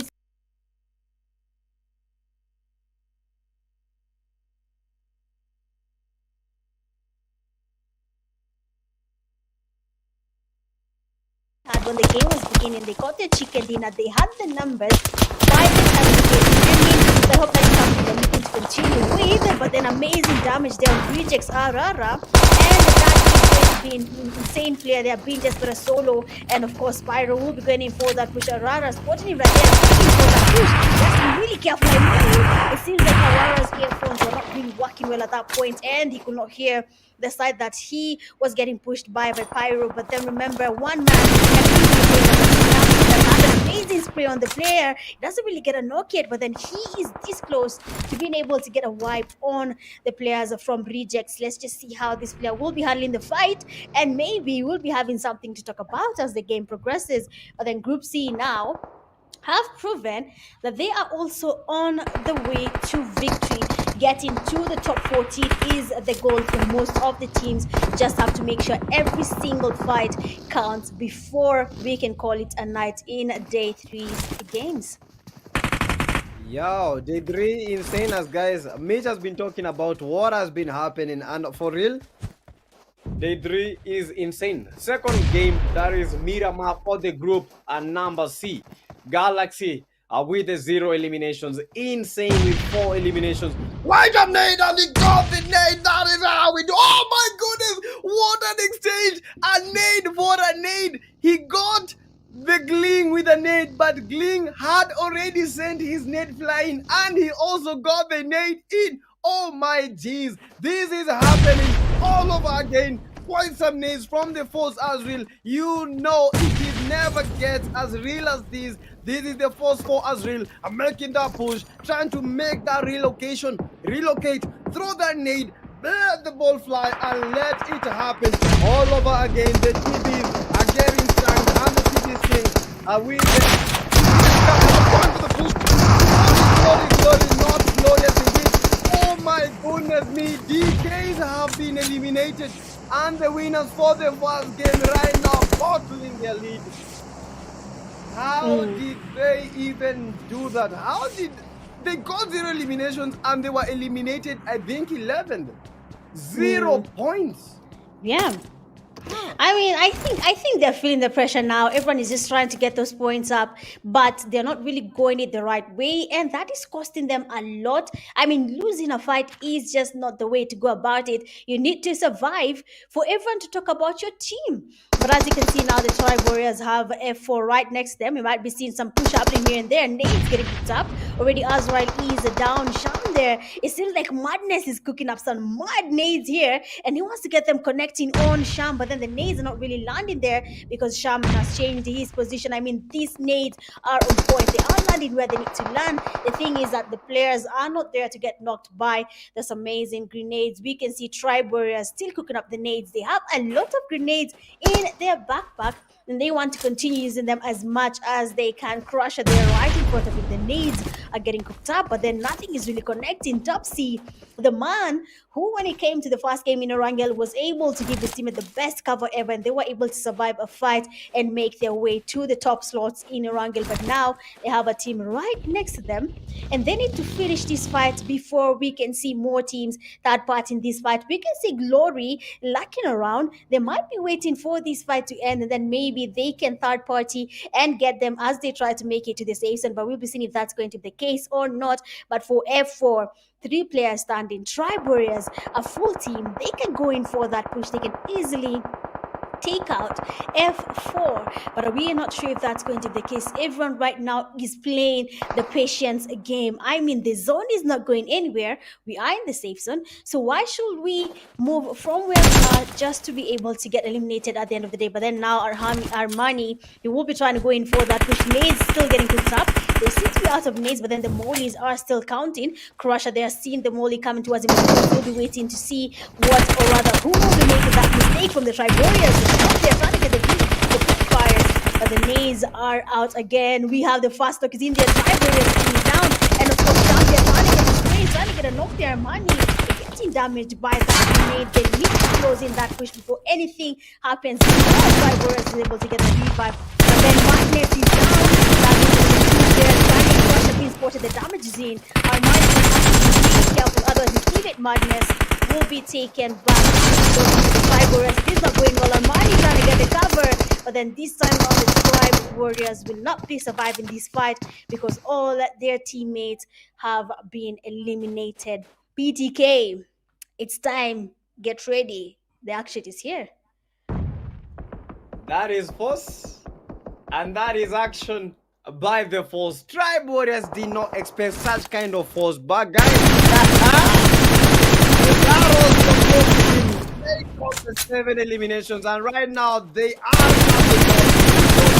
therefore with 7 eliminations. Quite some good play from the Sham, and they are going all in. Whether you like it or not, whether it is now or never, these guys are set for the win. They are set for the push. They are set for this game. We are going to be champions, and that is what that they are saying. And guys, if you are in the comment section watching live, don't forget to cheer up for your team, cheer up for your scores, because these are the guys that are fighting so hard for you. They are making this happen so that you and your country may be put on them when it comes to PUBG Mobile. These are the real esports with 2 eliminations. A Reject Daddy has 7, you have the Air Force with 7, Glory with 6 eliminations, Espada still survive with a 0 eliminations. Oh my goodness. We have the Reese with 2, Boss with 2, and a Galaxy with a 0. Not forgetting the 4v4s with 0 eliminations. 7 teams survive, 16 players in total. This is the second game for the day 3. Miramar, and without a doubt, this is, oh my goodness me, why did he put the brakes and the vehicle is rolling in? What is this picture? Why does the vehicle keep going? Well, I mean, I think he was in a hurry, you know. It was quite in a hurry, and his vehicle, it seems like the handbrakes were not really working, and the guy just went outside and the vehicle said GG's. And now I think he's going to be relying on his feet to make it to the next zone in case the zone decides to shift. We are in the fifth phase of the zone going into the sixth phase. And that feature is, I believe, the funniest thing because now Ara will be forced to just find a way of surviving because now I have nothing to use. My feet will be the only thing that will be helping me survive throughout the last zone fights. But for now, most of the teams are finally closing in. You have just 7 teams remaining. The game is going to become a little bit heavy now for the teams because this is Miramar. Anything could happen. People could be on the high ground. Someone can be in a shack. The least expected shack, he's just waiting for you to go inside, and then he'll be saying, how are you, my friend? And of course, we'll be taking you back to lobby. But for now, let's just wait and see how the teams will be performing. Most of the teams are just making their rotations. As you can see, Force is not in the same zone. They were able to finish that fight against the Tribe Warriors, and now they need to make their rotations. But you do remember that there's a team lurking around, and it is now Riz eSports. They're the ones waiting, and they might be the team that makes it impossible for Force to get anything happening after this zone decides to close in. But of course, these things happen. For now, what will be the best strategy for this team's PTK? It is the last zones fight. We're in the sixth phase, and everyone is everywhere. So what should I do? Should I stay around the edges of the zone, or should I go right in the middle of the action and wait for everyone to finish, and then now they can come for me? Okay, I think, Mitch, the best option right now is hold the highlands. Hold the highlands because you can see players coming from every direction. So once you have the highlands, because I watch in the day 2, the donkeys were holding the highlands and these guys were able to get quite some eliminations. So if you have the vantage point, if you have the highland, you have that advantage. Get the highland, and we are trying to create a very small point for these teams to push because it comes to a time you cannot even reach to these highlands because there are some very steep rocks you can't even climb. So the team that is already there, they can make and they can control how the game goes, but they need to take the highland areas as fast as they can. Otherwise, it will become very difficult even for them to be able to maneuver around that area. It has been a game that is riddled with a lot of action, riddled with a lot of can I say disappointments for some teams, riddled with a lot of W's for some teams because some teams are winning in this game and some teams are losing in this game. Looking at performance in the first game and looking at the performance right now, teams are asking them the question, where are we when it comes to the table? Did we do good or did we fumble? Which I know these teams are remaining. Like, what do you think is happening in their heads? Because they don't think they are I know what's happening, that they're telling themselves. I mean, if we do not get that chicken, then we'll have to wait till tomorrow to see where we stand again. And I don't think they want to be in that as of now. But as you can see already, we have just 5 teams remaining. And the zone is about to close in. Teams will now be getting closer to each other. The fights now will start getting a little bit more interesting because now every single team is ready to show off how good they are when it comes to handling intense moments in these games. But for now, Force is still holding the same place. Riz is also right above them, holding the high ground. Force is aware of their location, but they'll be waiting for them to make a mistake. Either can go on the other side, either could be Force making the mistake, or Riz could be the team making the mistake. All this is dependent on how the team decide to go about it. But for now, every single team is feeling the pressure in their minds. They're thinking about how we really need to win this fight. We need as many points as possible because for Group C, it's quite uncertain where they'll be by the end of today because they're playing. This is the 4th game they're playing. Every other group has already played their 4th game. They know where they are after the 4th game. But for Group C, it is basically a blank space. They don't know where they're going to be after today's games end. So I think what is their thought is that they need that chicken dinner and as many eliminations as they can gather before this game comes to an end. Yeah, that is true. But I think they still have the advantage because they already know where the teams that have played 4 games are. So they know the points that they need to get to the top 14. They know the points that they need to get to the number 1. So it is just upon them. They already know the points. They have the advantage.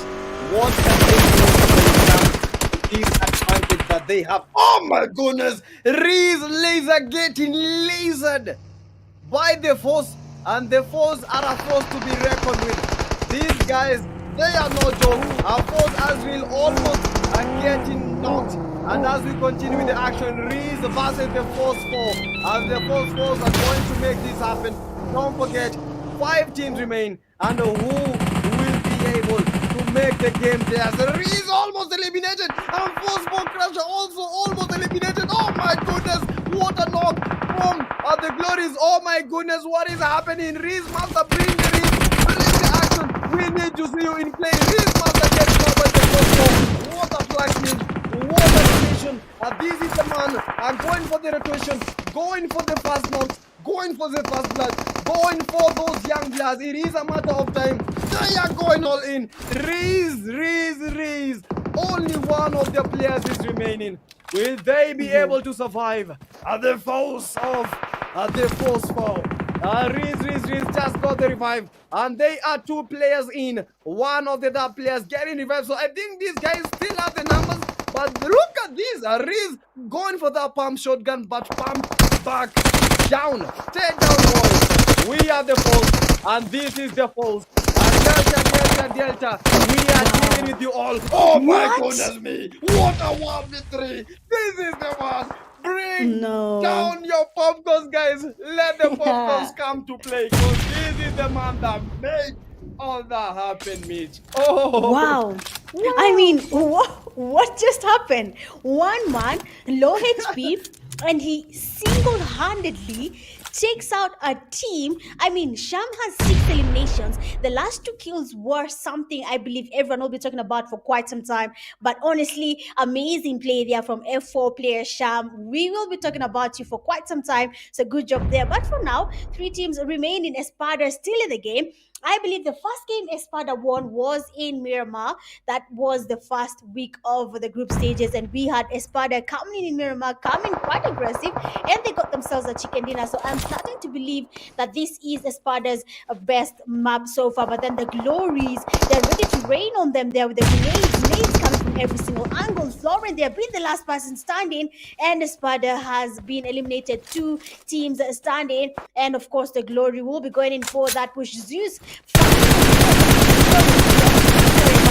teams remain in Zeus team spotted, and Sham, they're trying to get the sprays to connect. They're trying to get at least another knock, but then unfortunately for him, the player he damaged has been eliminated.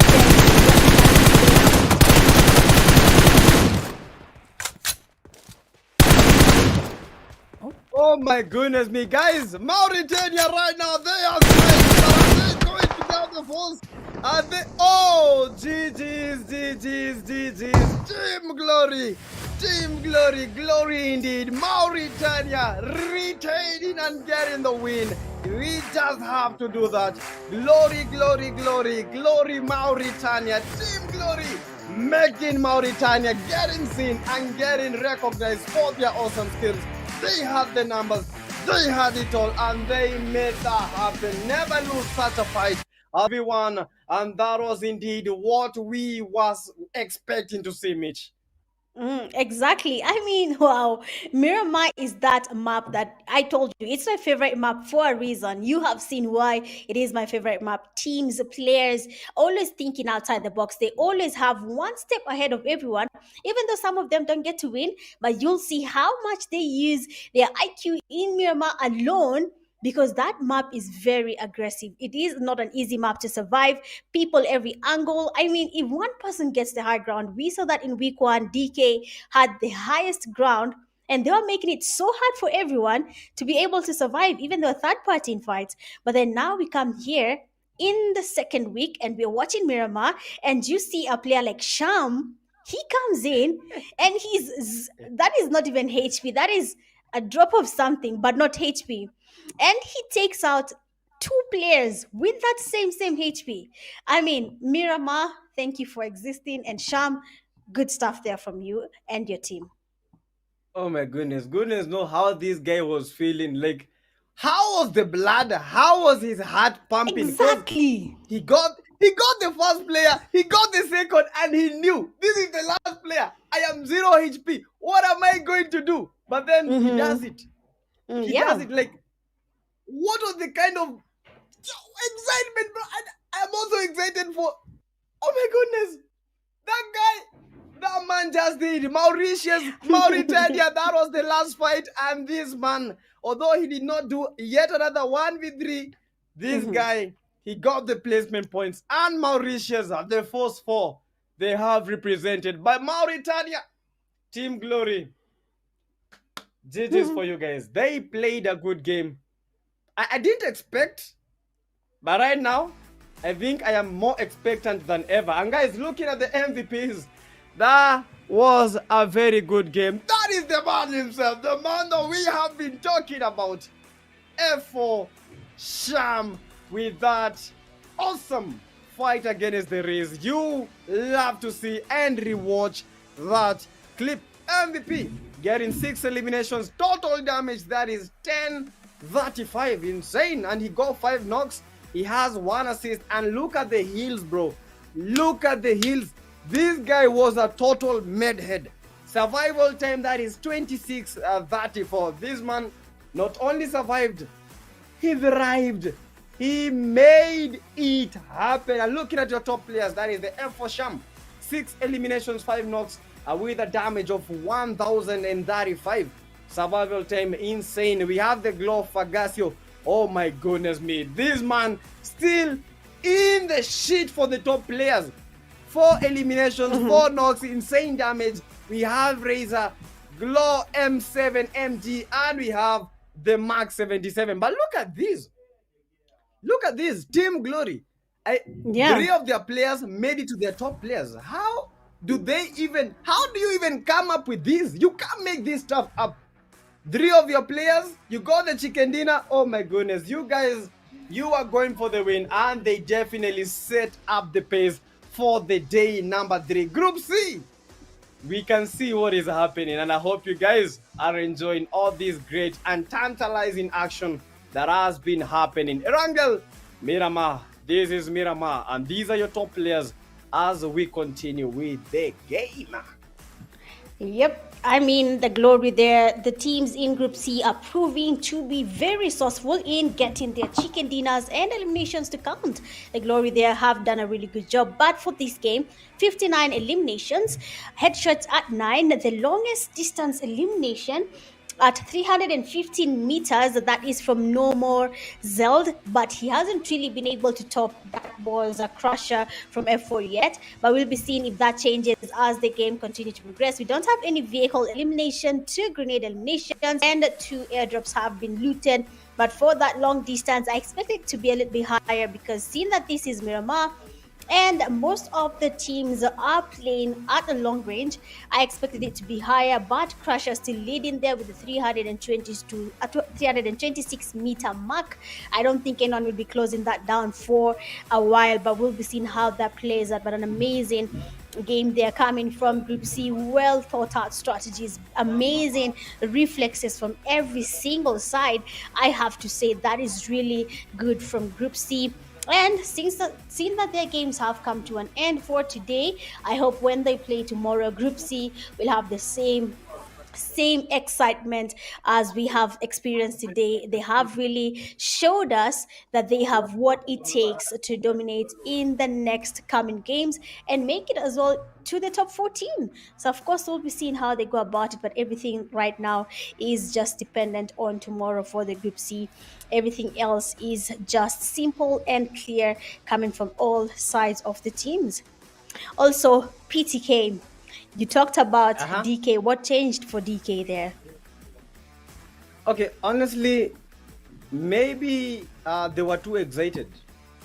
They were too excited because they got the win. And when it comes to this, they had, I think they got to the top 14. They were, I think, position number 11. These guys got the win, and they knew they only needed 1 game to make it.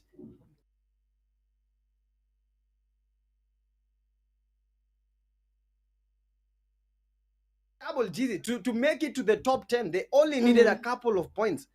But Mm-hmm. honestly, I don't understand. DK's, what really happened? You guys were winning. What really happened? I know everyone that is watching this is asking themselves the same question. As insane as it was, we have to ask ourselves the question that I very, very bugging in our heads. That was insane for the teams. Mauritania, Mauritius, you guys impressed, impressed, impressed. And if you are watching, don't forget, guys, give the Mm-hmm. streams a like and follow all the socials. This is Pubg Mobile African Champ. And you can see the highlights. Yeah. And I'm expecting to see the highlight that made the J. Oh my Yeah, we have to see it. We have to see Smash as he dominated there. But of course, some players also did a couple of amazing plays here and there. We have Rashford there. Of course, Rejects also had a very interesting fight on their side, seeing that they had to go about getting that party here and there. And the evil ones and here, they were about to survive. But we do understand the grenades in our country from Espada was somehow making it hard to back anything, and of course he was taken back slowly there. Espada would have also survived if they had not engaged in Alibi. They would have had more numbers in the last fights there when we saw them, but unfortunately they lost some players along the way. And for Insane here, as they took out the players, I believe they were taking on RJC. It was really an interesting fight to see. RJC though, I'm not sure what was changing along the way for them, but I'm hoping when it comes to tomorrow's games,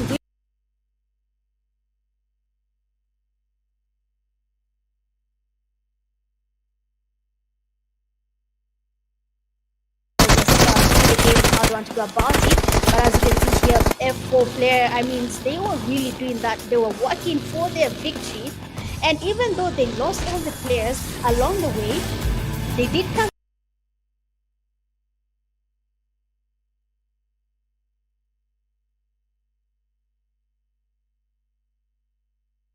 And of course, that did end up him being taken back slow.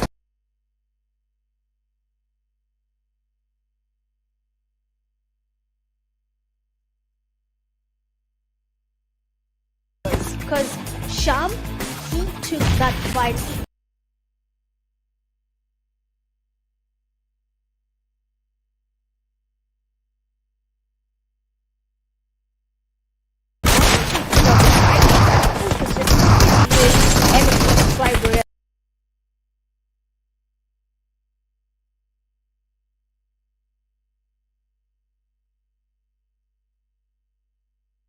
Up the courage, they started becoming a bit more confident. They took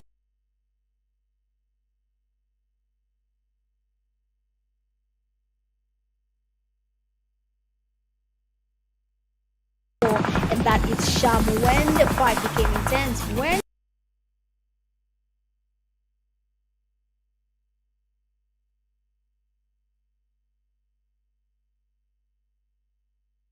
here he did get quite low.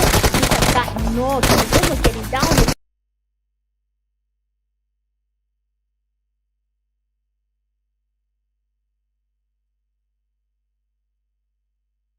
Leave the details and start embracing the USP. Sham has proven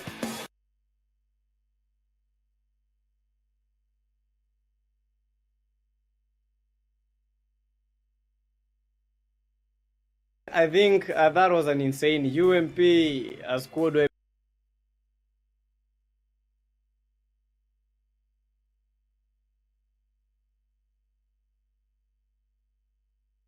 and getting a damage of more than 500, which was insane. This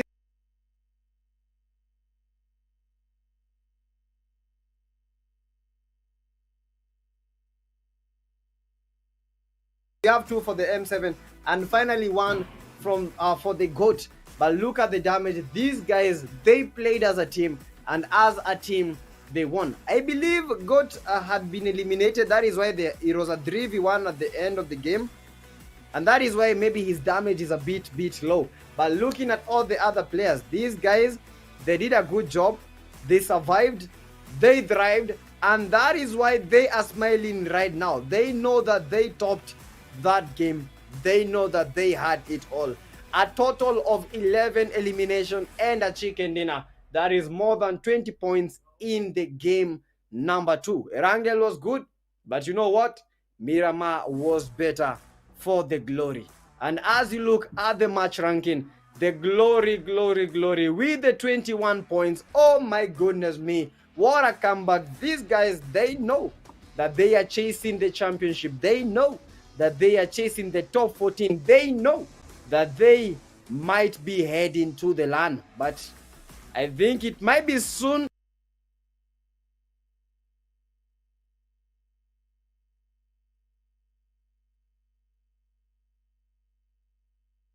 Not maybe. But we are yet to see day 3, day 4, day 5.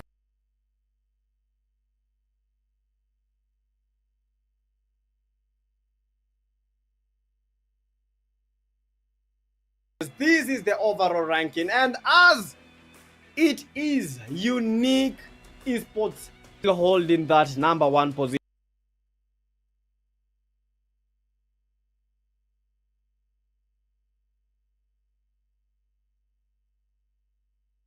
Advantage of playing the games today. Those are the 2 games. The 3 Cs with the 51 angry are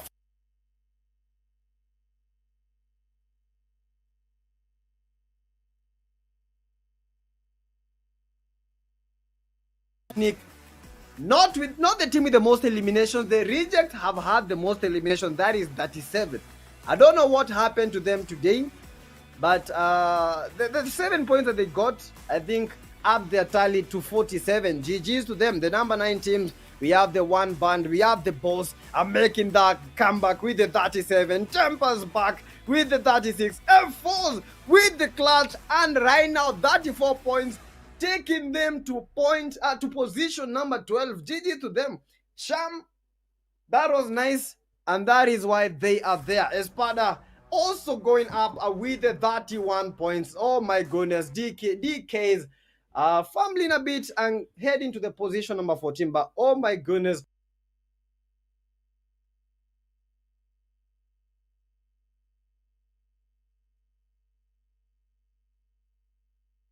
Is everywhere, right, left, and center, central positions, upper positions. Oh my goodness me. Highlands, Rolands, that is how we get to do it. But guys, we are taking a short break, but we shall be coming back in a few. We are coming back for the action. Game number 3. I hope, guys, to see you there. Let's take this commercial break.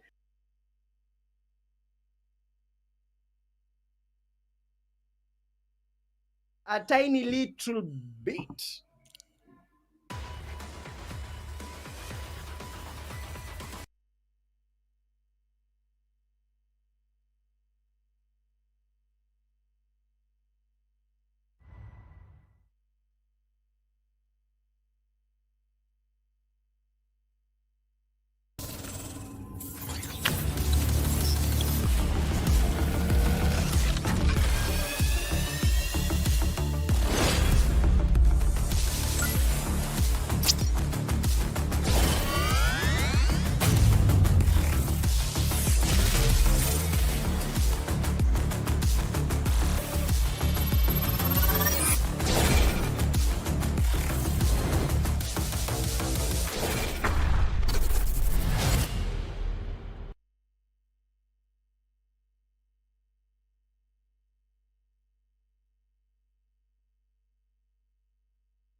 here. I feel actually excited. You just missed a very interesting time there for Group C. But Group A as well is very interesting, and I'm going to be waiting to see if they'll top Group C's performance today. Yeah, definitely. Looking out for that as well. I did see a lot of interesting games from Group C. It was very, very solid. Although the teams that I was expecting to perform, they fell off a little bit there. It was a little bit tricky for them. They got caught out here and there. But, the consistency that I've seen over the past week, still, a couple of them did remain consistent. Teams like, the Donkeys, they were looking very good. But now we're venturing into a brand new set of teams, different strategies, and the first Sanhok of the day as well. So that is also going to bring up a little bit of something special, a little bit of something spicy, and that's what I'm looking forward to. But it's the Pubg Mobile Africa Cup 2025. Remember, top 14 is the goal, and everybody's trying to get to Nairobi, trying to get a shot at PMGC.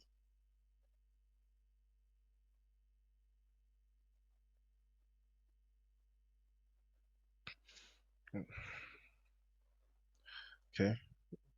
Oh, okay. Okay. Looks like okay. Mitch, are you good? Are you back? Okay, it looks like you're back, right? Yeah, yeah. Sorry about that. Okay. Okay. Yeah. So I was talking about, how the PMAC 2025, every single Hmm. team that we've seen so far has been battling for a spot in, the top 14 to get to Nairobi, and then, a shot at PMGC Hmm. 2025. So what do you think, do you think you've seen any standout teams so far? This is week 2. On every single team at this stage right now has played the same amount of matches, so no group has played Hmm. more matches than the other as it stands right now. So right now, do you Yeah. think you've seen any standout teams so far?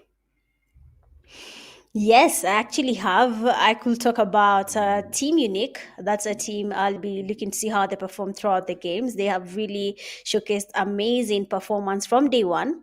And then I can also look at the Donkeys. I have to look at them because when you see how they have improved throughout today's games, I think they're looking to do a little bit better as the games progress.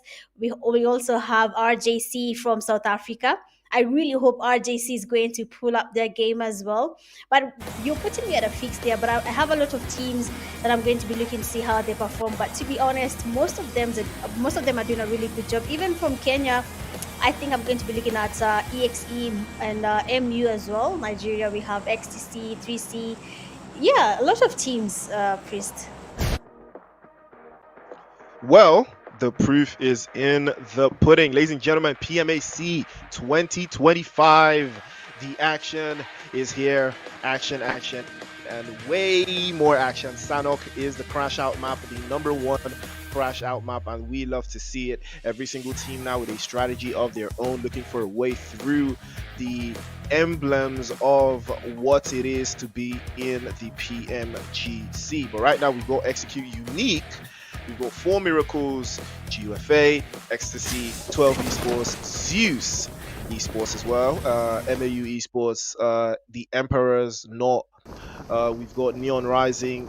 I think Invisible Team is also here. Slaughter Unit is also in the cut.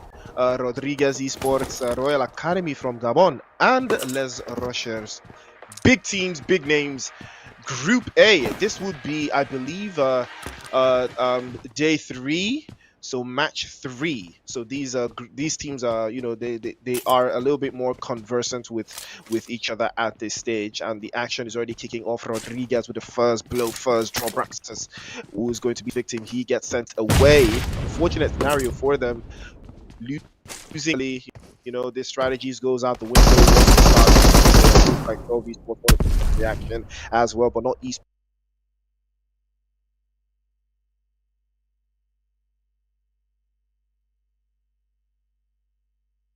Pablo will go down this time, and unfortunately, there will be nothing being peddled his way except bullets. But a very, very feisty start, Mitch. Sanhok, Yeah. that's what he brings. Yeah, I believe Sanhok is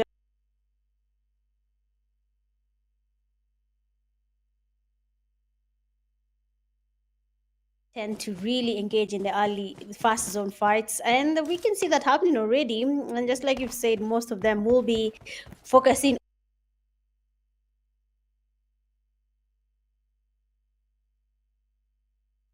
this is where most of the team gather as many eliminations as they can as the games progress. So we'll be waiting to see if that's going to be the case or not. But I mean, please to just join here when the battle is already intense. And I had a lot of teams in mind, and people have been there giving XTC the push they need. What do you think is changing now for XTC, seeing that somehow they are not really where the fans want them to be? What could be changing? Is it the lineup? Because I believe this is their usual lineup.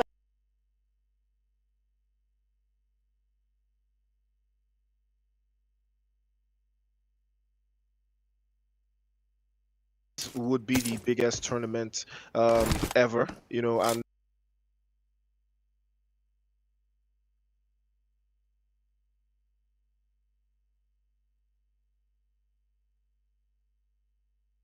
that brings it into fruition how your regular run of the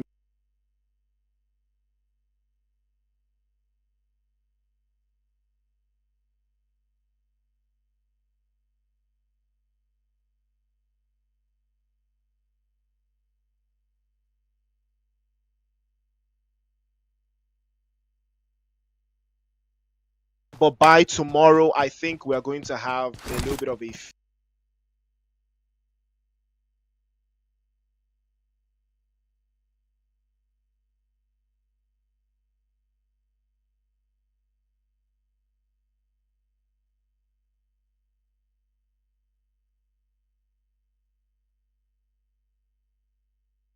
back into 4Trade 412 esports. Good start for them as well.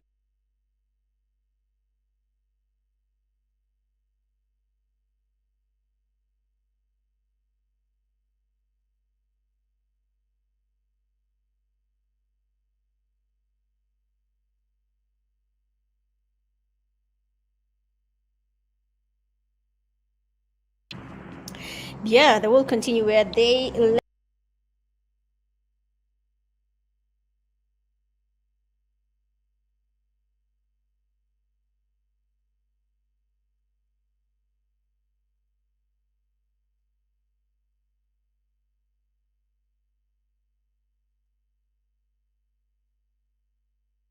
And yes, they need everything they can get on their side to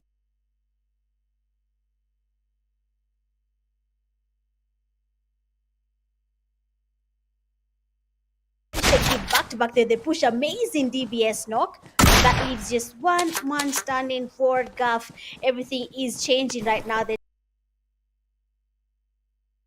Molly does get one Chiro, and of course, going to get the nades towards. It seems like they have changed their strategy and they want to be the ones pushing the teams so that they can at least instill some fear. I don't know if that's something that still works. I mean, you be the ones causing.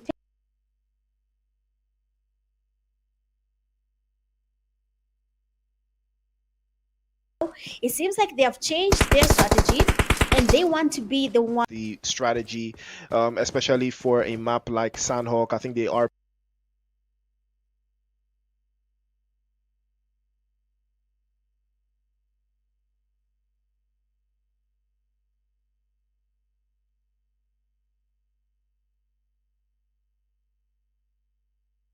especially for a map like Sanhok, I think they are picking up a little bit more.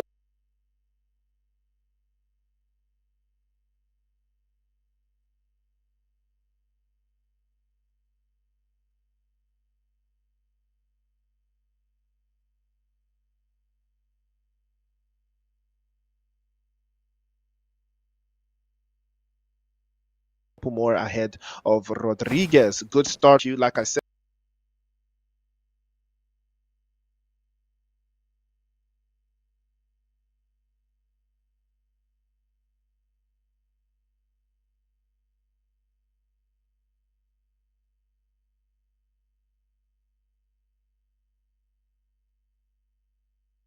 Final 30 usually costs them a little bit more body.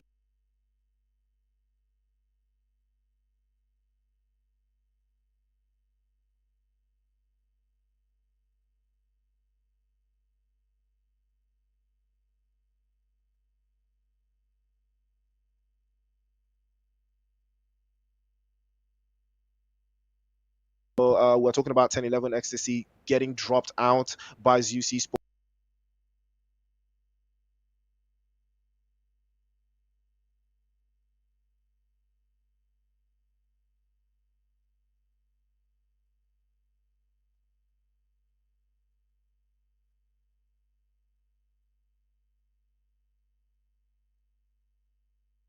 How they wanted to play in this type of game, but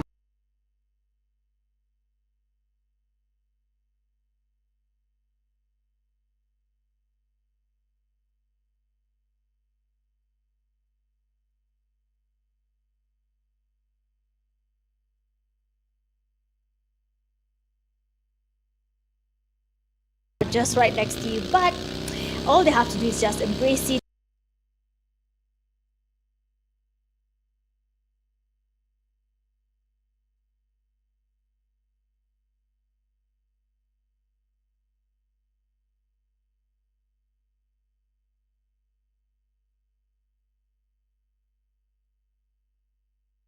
You can go ahead and go in for the push, go attack.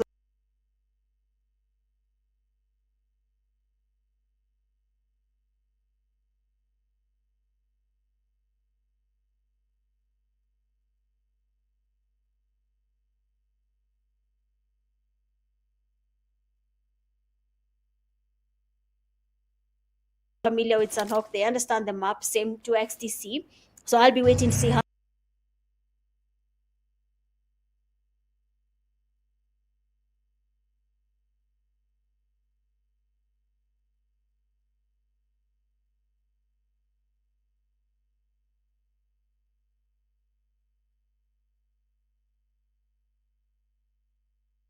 Be seen that as the game progresses, but for now,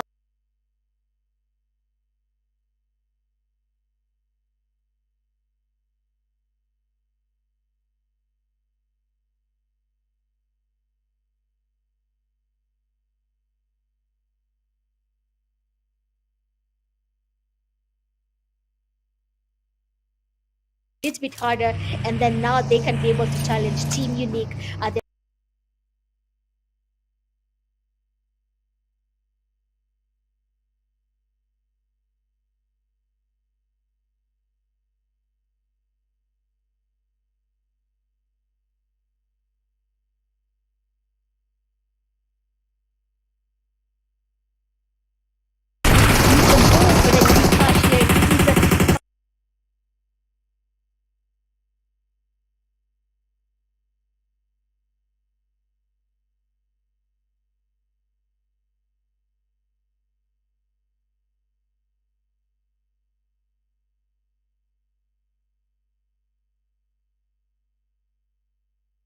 Building up some momentum.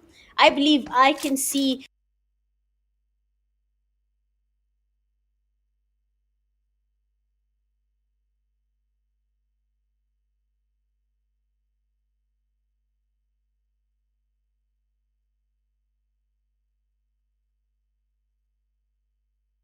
the work, and we might be seeing the table changing sooner or later.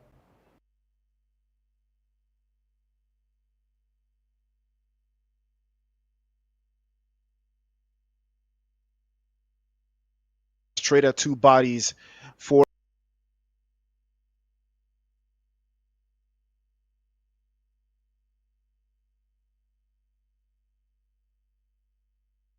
can make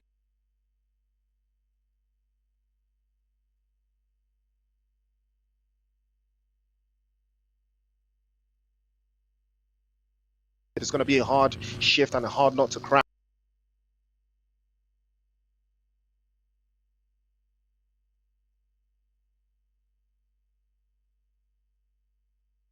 Executing right now.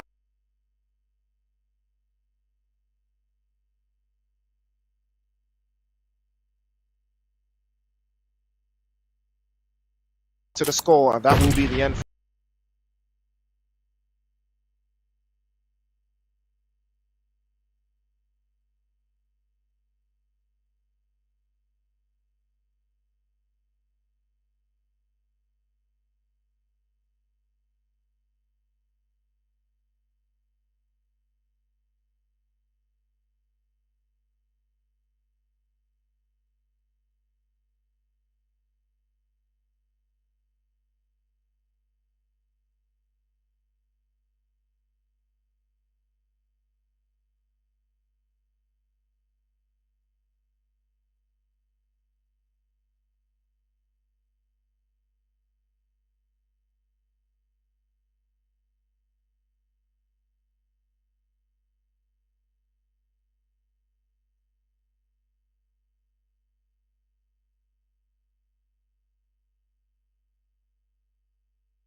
10-11 ecstasy, Wow. as they will crash out to What? 12 esports Saitama with a final blow.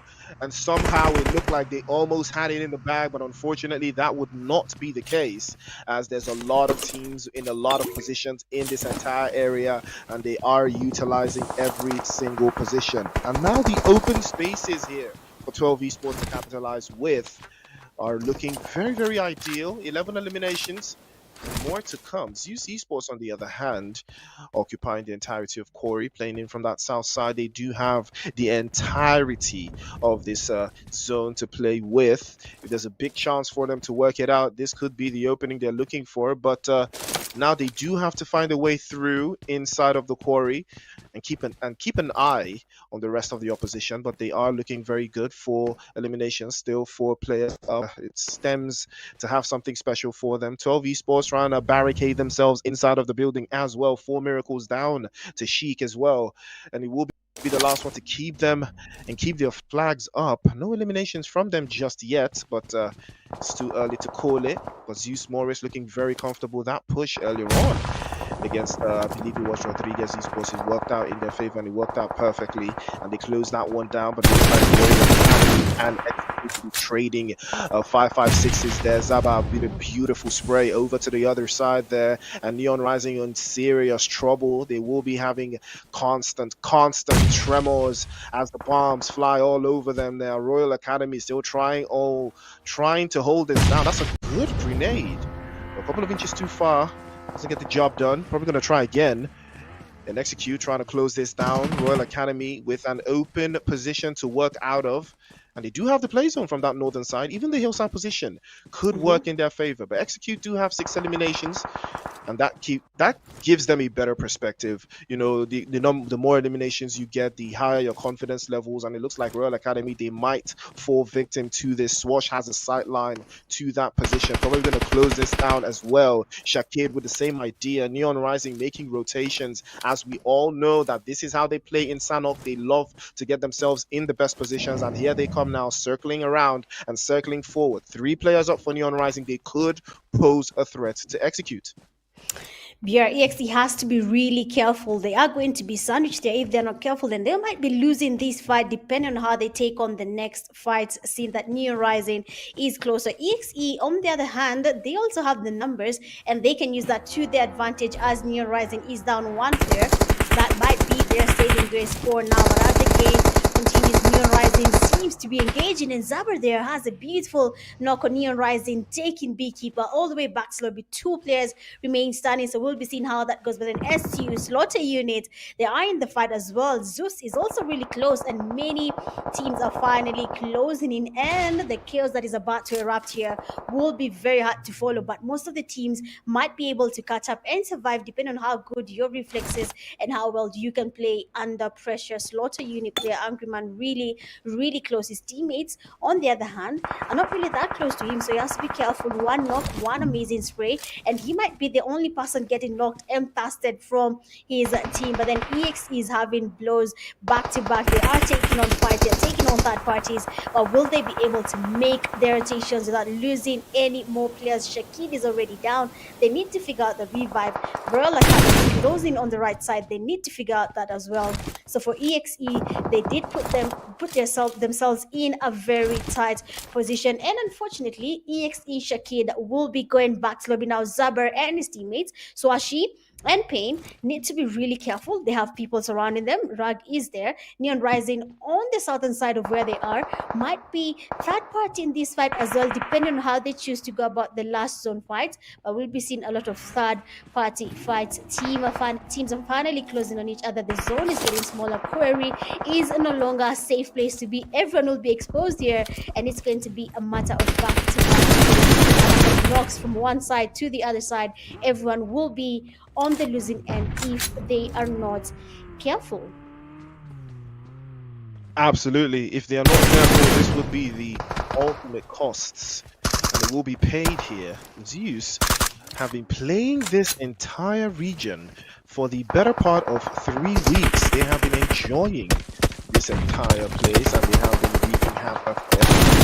Logic, dangerous and nasty spray, and another one, Fabian as well. Beautiful shots Osiris a victim. He gets knocked away as well, and this could be the calling card for Zeus Esports to capitalize on this, but the distance is a little bit too far out. But this will give them the opportunity to advance their position a little bit closer. They've hopped into the vehicles, and they're also inside the back as well. And now they're capitalizing where they come.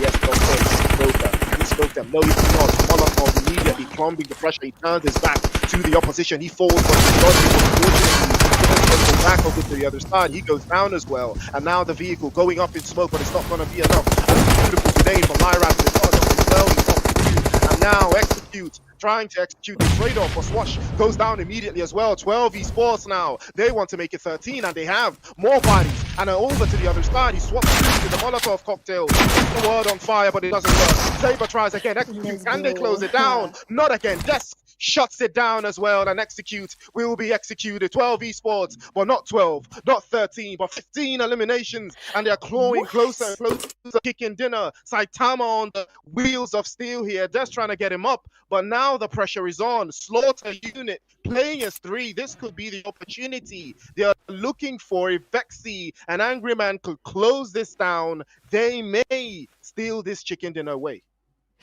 I mean, that was an amazing play. Looking at Neon Rising player, that guy, Iron Man's back is basically exposed there, and we have that guy getting that knock, and we'll be going in for that push to be able to get that elimination, another number in their tally. But for now, everything is not looking good for Slaughter Unit. Neon Rising there, they're making their way into the zone. That guy being the only person remaining, the zone is no longer going to be moving. We'll be having to say goodbye to the safe zone. Now it is going to be a matter of who has the best place as the zone starts shifting. Rexy here, last player, Slaughter Unit, he's going to be waiting on that guy. He does spot him, but then again, Zeus does spot him from the side there, and Faker does get the last player from Slaughter Unit all the way back to lobby. Neon Rising player, that guy going into the zone now, snaking his way through. He does hear the nades, and he basically went into that grenade. I mean, Zeus Moris there did not even have anything, or rather hustle his way to that victory, because that guy went directly into his grenade, giving him the chicken dinner,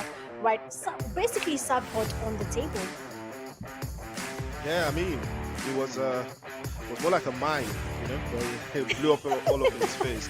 I was not expecting that though. I did not know why he was, you know, swaying to the left and right. It's a 1v1. It's a 1v1. Seek your enemy out. You know, hold the high ground. Hold the high ground. Why is he swaying, you know, left to right, doing the whole, you know, acting like he's that guy? Well, his name is that guy, so I guess. But I was expecting better. There was no need to be doing all those moves. You know, he was just swinging from side to side, like, you know, like, oh yeah, that's gonna stop the grenade. Come on, man. Like you already knew that guy, the last player from Slaughter Unit got eliminated. He was aware there was no need for him to be doing all those moves. He just had to go straight down to where he heard the bullets come from, and that was it. But you know, he was swaying to the side, moving slower than the grenade was just launched. Like easy peasy. Listen, but you cannot really blame that sway, you know. Like he was just, you know, well, he was trying to. I think he was trying to look, you know, like, you know, if you see someone coming like that, you know, he's doing this. He was aura farming. That is what he was doing. He was aura farming. Like he was just to panic. You know, he was just trying to. Yeah, but the opponent wasn't even seeing him. That's why it was funny, because he hadn't been spotted yet. It was just a guess. He threw the grenade with a guess, and it landed perfectly, and that's just what it is. But still, regardless, Execute still put on a masterclass performance. We saw that, you know, Swash was the main man, the MVP. He put in an amazing performance. 6 eliminations, over 1,000 damage points dealt. Did manage to get 4 knocks, survived 20 minutes on the clock. Didn't necessarily heal too much. You know, he wasn't playing behind the zone. Execute worked a lot in, and I did talk about Execute's performance and how they play in the final third. You saw yourself, you know, they always get overwhelmed. They tried to third party, but they didn't cover all their bases, you know, and you know, but then it was all part of the strategy. They got the eliminations. It worked out in their favor, and I think that was just more of the strategy that they needed to apply. But it was looking good though. Swash in the front foot, 6 to the 1,000, and Des did have more than him, but not in the damage department. Had 7 on the board as well, 800. Same with Saitama. 12 Esports did put on the work today, and Narcos also in the front seat for Rodriguez Esports in a big move as well. 4 eliminations to the good, 800 plus and 500 plus for Logic. I was expecting to see more though. He was putting in that work for Zeus Esports and did manage some crazy eliminations as well, but you know, it's not the worst performance in the world. A couple of these teams did put in the work. Execute, 12 Esports, Rodriguez, and Zeus. A couple of other teams as well. But again, this is another thing we do like to talk about, the performance of Neon Rising in Sanhok. Again, Neon Rising losing a lot of players, but that did not deter them from finishing in second place, you know, with an elimination as well. Good points for them, adding it to a little bit of what, you know, they did so far. But you know, we did see it, and it's a good performance regardless. Swash from Execute did put in the work there. Yeah, I mean, Swashi there did bring Execute's name up high. And of course, I hope they're going to be saying thank you to him as well. I mean, the Execute team had a lot to catch up on. But looking at the match summary for this game, 58 eliminations with 11 headshots here. 282 meters longest distance elimination from Zeus Faker. I believe we have seen how good Faker is. His reflexes are quite on point. So I'm hoping in the next games there will be seen more of him, seeing that his team already was able to get that chicken dinner. 3 grenade eliminations and 1 airdrop looted. But amazing play coming from all the teams, I have to be honest. Most of them had to face a lot of pressure, but at the end of the fights, they were able to come out victorious, losing, of course, a couple of players along the way. But it was a good game there for most of the teams. They really did work their way through it, and I enjoyed every single fight here in Sanhok. I believe the teams for today, they are somehow more confident. They want to be on the winning side. They want to get elimination points. I mean, getting to 14 with 48 teams, that will be very hard. So they really have to work towards getting that 14th mark on their team. I mean, a lot of things are on the line here. Eliminations, placements, Looks like everything needs to be considered before they can do anything. I'm not sure, but hopefully we'll be sorted out because I'm not picking up my audio. But it looks like probably gonna have to sort it out on my end. But it is what it is. I'm not sure if you can pick up my audio. Probably gonna get fixed up as we progress. But you know, it's the Pubg Mobile Africa Cup. The action doesn't stop here. We are having fun. It is pre-step on the board. Let's take a look at how this panned out.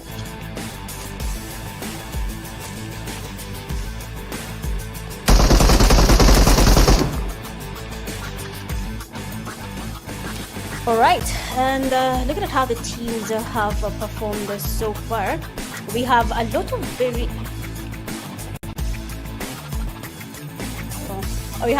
of very interesting fights happening here in the GUF Africa. Were the first team to basically have a fight happening around them, but they were lucky enough not to be eliminated at that point. Not was the first team to make their way to the lobby. Is my audio back? I mean, all this happened without not really having that in mind. It does happen sometimes. You get placed in a position and you don't really know how to go about it and end up losing that fight, unfortunately for not.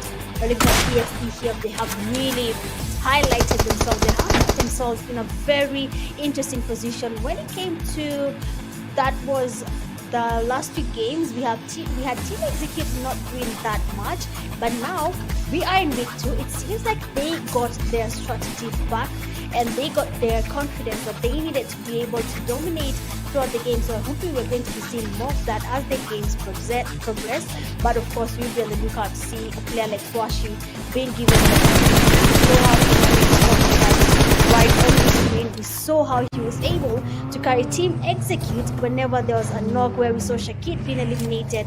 He was still there to at least help the team throughout the fight. So big up to you, and a very good strategy for Team Execute. We had Rodriguez, another team I saw had done a huge improvement. Their gameplay is different now. They are the ones on the aggressive, they're the ones pushing, they're the ones farming the kills, and unfortunately they did not survive that long, but by the time they were taking back lobby, we had Rodriguez getting 17-22, their name before they were eliminated. So I mean, Rodriguez, they need to focus on playing like that more. So maybe we will see more of the team that is Rodriguez dominating every place. Remember, every group has another team dominating from every single side. So I hope Rodriguez in Group A will be coming up as well, because you can see really they are the ones going in for the eliminations. They were the ones going in for the kills, and it did work out for them. So elimination is not easy, and we have to what it is. For now, most of the teams are doing a good job. Zeus Moris surviving throughout the fight.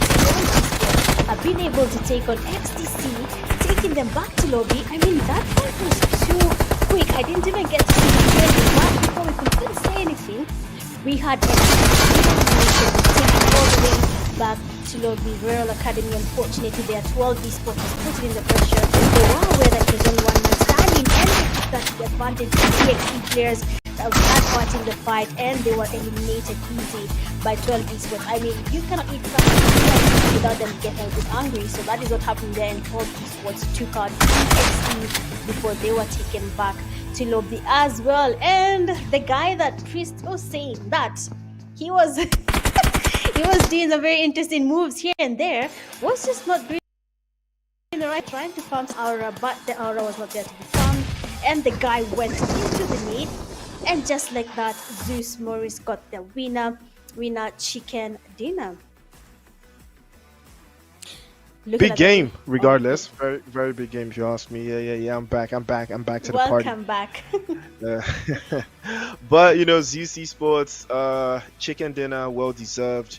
We saw how they finished up. It was, I believe, they got 9 eliminations with that chicken dinner, so that's a big drop for them. Faker with 3, Fabian with 2 as well, and Logic had 3. He was the big dog for the team, almost 600 in damage points. Thugger added a little bit more there, but ties in with 12 esports, 19 points apiece, and Execute as well, also doing the business with 16 points in total, 13 of those coming from elimination. So that tells you exactly what you need to know. Neon Rising, Slaughter Unit, and Rodriguez Esports putting in 7 apiece. Ecstasy with 5 eliminations as well. No placements for them. They go out a little bit too early. Royal Academy with 4 Miracles and Unique sharing 2 apiece in 9th and 10th. And Empress and Nard Esports sharing 1 point apiece in 11th and 12th. GUF, More Esports, Rochers, and the Invisible team, no points on the board for them. It's an unfortunate turnout for them. Sanhok party ain't no party like a Sanhok party, and these teams have learned the hard way. But good performance from Zeus regardless. But take a look at the overall ranking. That boosts Zeus to number 1. Same thing with Unique. Still sitting in that top 3 spot. 3 Grand Esports in 3rd, yet to play. I believe they will be playing in the last match of the day for Group B, so we will be keeping our eyes on them as well. Neon Rising catapulting once again up into top 4 now with that performance. A couple of points on the board for them. Angry also in 48 with in 5th place. More Esports unfortunately slipping down there. No points added. 5 matches played. X as well, all the way down. 4 matches played. Not the best performance. They in 47, but it's not the worst thing in the world. There's still more opportunities. Execute, on the other hand, have found themselves in the top 8. 42 points to the good. Very, very solid performance. But 12 esports, that performance puts them into the top 9. Now that is a solid way to go as well. Glory in 10th, One Band in 11th. Final Boss, Temper, F4, and 10-11 all the way down in 15th. They are now out of the top 14. This is not the best place to be right now, but they are currently sitting with 33 points. More to be added to the good, though. They are themselves and 12 esports the only 2 teams in this group, or rather this ranking, that have played 5 matches apiece. Espada as well, we saw their game in Group C earlier on. They didn't necessarily add too many points to the good, but they are still sitting good in the top 16. And there would be more to look out for. Exactly. I mean, that's basically the leaderboard is changing now. Everyone is just either on the winning or the losing side. One single game and everything changes. You can be in the top 14 or make your way down beneath 14. But anyway, guys, that has been game 3 for the first game for Group A. Of course, we'll be taking a short break. We'll be right back with Peace. Do not go anywhere. We'll be seeing you after the break.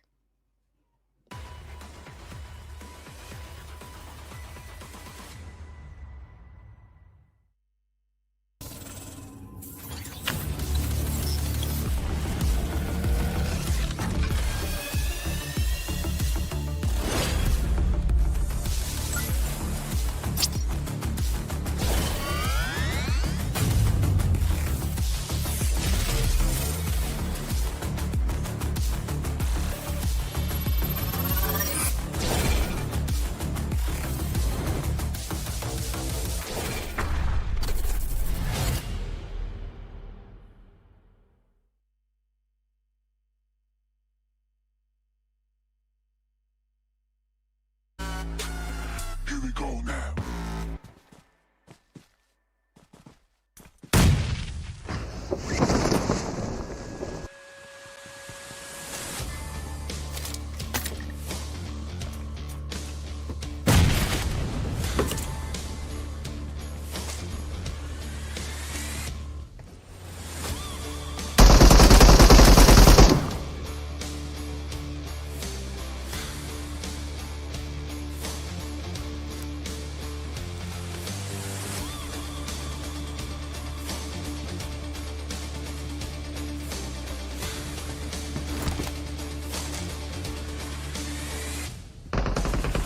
Yeah.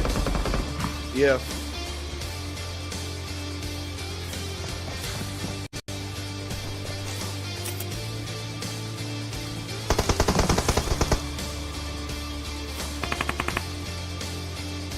Or do yeah.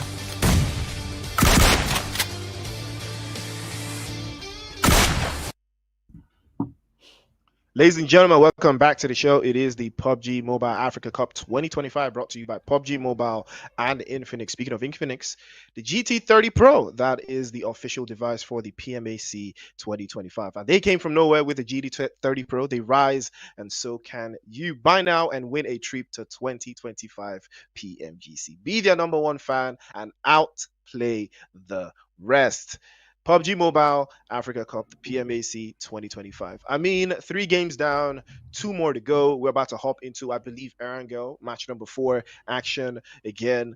And now a different type of strategy. Some teams are going to show their level, they're going to show their intelligence and their IQ. This is the map that brings it all out. Mitch, what are you expecting? More of the same. You know, a couple of teams did show us something interesting, like Rodriguez and 12 eSports in the last game.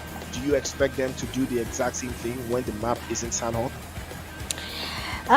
Probably, yeah. I'm actually hoping they do the exact same thing because that is how the table has turned, and I'm excited for these teams. Honestly, they did get to turn everything around, and most of the teams now that are sitting comfortably in the top positions are now feeling the need, the pressure to now play better and not relax because anyone can be moved from the positions they are. So for this game, I'm actually hoping they play almost similar than Hawk, just a little bit better for the teams that are not able to get maybe a chicken dinner or to the top 5-3 positions. Yeah, big. And I'm expecting a big game here. I'm expecting a big game. This is going to be the last Erangel for today. So somebody's going to go out here with a big bang. And speaking of big bangs, Southwest in Primorsk, the Invisible Team and More Esports might be locking horns. And that is not something I was expecting to see. Wow. Interesting turnout. This one could be very interesting if it goes out this way, but it's a good game regardless. 12 esports and 10-11 ecstasy. I'm not sure what's going on there. Looks like these two teams might be slamming into each other. A lot of teams in that Yasnaya area. It's probably going to cost someone something there, but we'll see for ourselves how that pans out. Play zone in the north, a little bit towards the north. Saverny is up for grabs. Nobody is there. We have a very, very hard spot there. 4 Miracles and Ecstasy will be sharing the spoils of that position.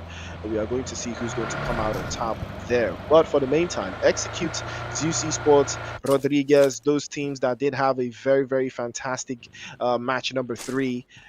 we are looking out for them to see if they will do more of the same. Invisible Team, on the other hand, I'm quite surprised, that they are sitting inside of this position. I was not expecting them to be here esports, but it looks like this might be our first engagement of the map. Yeah, they decided that they wanted to be around Primosk. Not It's a very rare occasion to see two teams landing here in Primosk. Most of the time, most of the teams tend to avoid landing where the flight path began. But for more esports and Invisible, they seem to be comfortable being here. I'm not sure why no one went here. I believe that is the easiest place to be in, but somehow they find it better to be here. So I'll wait and see how Invisible and more esports take on this fight, who will be taking on the victory in that battle. And Pochiki as well is crowded. We have Not Esports and Team Unique landing in Pochinki. That is also something that is going to be a very interesting thing to watch, seeing that Unique already has lost their slot there, being the team that was leading when the games began today. They have already lost that position. So I hope as they're taking on this fight, they have a plan. They're not going to be staying here, and once they get one of their teammates eliminated, they choose to stay. Honestly, if your teammate gets eliminated, that should be your signal, just leave. If you don't think you can win that fight, it is always good and wise to pick your battles wisely, and then maybe you can survive and get your chicken dinner later, and also the eliminations you're looking for. But that is something I've not seen happening here. Most of the teams are driven to take on fights. They want to be the ones winning the fight. They do not want to be the ones going away from the fight. Seen again, Rozok, two teams landing together, Emperors and the Neon Rising. That guy is still around. I hope we'll be seeing more of him, if he's going to be doing the same thing, or he probably has listened to Priest and will be changing his movements in the game. I think what Priest tried to say is we don't have to move around to be able to get that elimination, unless I got you wrong, Priest. Yeah, I mean, I felt he was just doing a lot, man. He was just doing a lot. He had a little bit of a high ground hillside position. All he had to do was wait it out, and just advance his position and stay on the high ground just a little bit longer and get some more intel, because he knew where the shots were coming from, so he knew where not to be. So I didn't know why he had to, sway from left to right like it was a 1v1 in, CQC. You only move like that when you're in a 1v1 and there's cover, a lot of cover or something like that, trying to bait your opponent to exposing something. But he was just trying to look cool for the cameras, and unfortunately he walked into a grenade. So that's just what it is. But regardless, I am expecting a very, very solid performance from Neon Rising inside of this game. The play zone especially plays a heavy role into the rotations. You can see them, they are sitting quite nicely in Rozok, occupying it, swallowing it up, and Emperors are going to have a very, very tough time here because they are a man short, and most likely going to cost them here. Captain and Beast working hand in hand here to gather as much intel as possible across the pond over the Express, just to feed themselves a little bit more on that intel to see if that would work for them. But very unlikely, because same thing goes with more esports as well. Landing here with Invisible Team and not having anything show for it, sharing out the loot. Again, I'm not sure whose strategy this is, but it could be one of those things. Same thing with Four Miracles, sitting outside of just south of Yasnaya. Again, more intel getting lost at sea here. They did leave Yasnaya to Ecstasy. So that in itself is a little bit of a costly thing. Not enough utilities to go around for them. Moving out a little bit too early. Play zone is out in the open though, so we'll see if more esports could capitalize on this. But it looks like somebody did get knocked away. Exotic. It looks like from the Invisible Team, it was from one of them there. Does Kelvin want to go for the flush? I think he does, but it might cost him something if he goes by himself and doesn't, get any type of protection from his teammates. Yep, he has to be really careful doing that rotation, going in for that push, trying to get a thrust on a knocked opponent. You have to really think through that decision, because anyone can be watching, literally anyone, because you just knocked someone's teammate. And I believe that is going to be something they're going to be looking at to see you don't get a thrust. And if you try to get the thrust and they spot you a knock, or basically anything could happen to you, and your teammates might also start blaming you. So I hope the team there for more esports is thinking it through. But Exotic seems like that revive will not be happening because his teammates are really sure if they can go in for that revival that gets faster. And Team Execute finally taking on the players from 10-11 XTC. Crusade is done immediately being taken back to lobby by Pain. Zabra now will be getting closer to XTC. We know in Erangel, XTC's favorite landing spot is in Yasnaya Poliana. So now EXE is going to put on some pressure for EX up for 10-11 XTC if they get to spot them. But for XTC, they are not going to be taking on that fight as of now. Rozak, we have at least we have another team joining the fight here. We have that is RAG, the Royal Academy from Ghana. There will be also third party in this fight. They are scouting around, seeing if there is anyone in Rozok they can take on before they can make their way into the safe zone. That is a very risky move, seeing that they are really basically in the middle of almost all the teams. The rotations are finally happening. We are in the fast phase, so most of the teams right now are looking for the safest place to hold before they can take on that fight. I mean, I think now, Chris, the teams have decided not to be on the aggressive side. Last game, everyone wanted a kill in the first zone, but now what is happening is no one wants that. Even EXE, even though they seem to be on the aggressive side, they're somehow waiting for the teams to come to them. They don't want to be the ones going in for that early fight. I think it has to do with the map, you know, and the amount of utilities that are available. I think it is one of those things that you can take a look at the zone there. Most of the teams are south and they are all packed in. Nobody is in Savannah. The entire north is open to interpretation for most of these teams, and I think that is also part of the, you know, the context of what is starting to show here, and we're seeing it now. Royal Academy and Execute working hand in hand to deal some damage against the guys from Neon Rising, but it looks like it will not be the case. Lyrad will be getting knocked away there, and Beekeeper will be getting picked back up. It's a big move here, but Snow doesn't want to commit. This is going to be a bad idea for Royal Academy. This is going to be a very hard rotation to make out of. The grenades and the utilities, they will not work at this distance far out over to the side there, but that's a good grenade. But again, not enough intel. It's not enough intel. Final Boss will trade his back. Again, Smoker is in a bad spot. It's a bad idea, and I think he already knows that, and he's trying to circle it quite nicely. Again, doesn't look like that will be the case. Beekeeper falls back behind a little bit closer there. Yang also applies more pressure, and Beekeeper gets out of dodge just in time. Final Boss, unfortunately, has been left by his lonesome here, but Neon Rising have the numbers advantage, and that guy and Cola will have to play a little bit behind there to make something work out. But there's more to cover as well over to the other side. And Royal Academy, I believe they've learned that, yeah, this will not be the case. 12 esports are continuously applying more pressure. Slaughter units as well will trade one off. And this is exactly what we expect to see in Erangel once the rotation starts to come in, especially during the hard hits.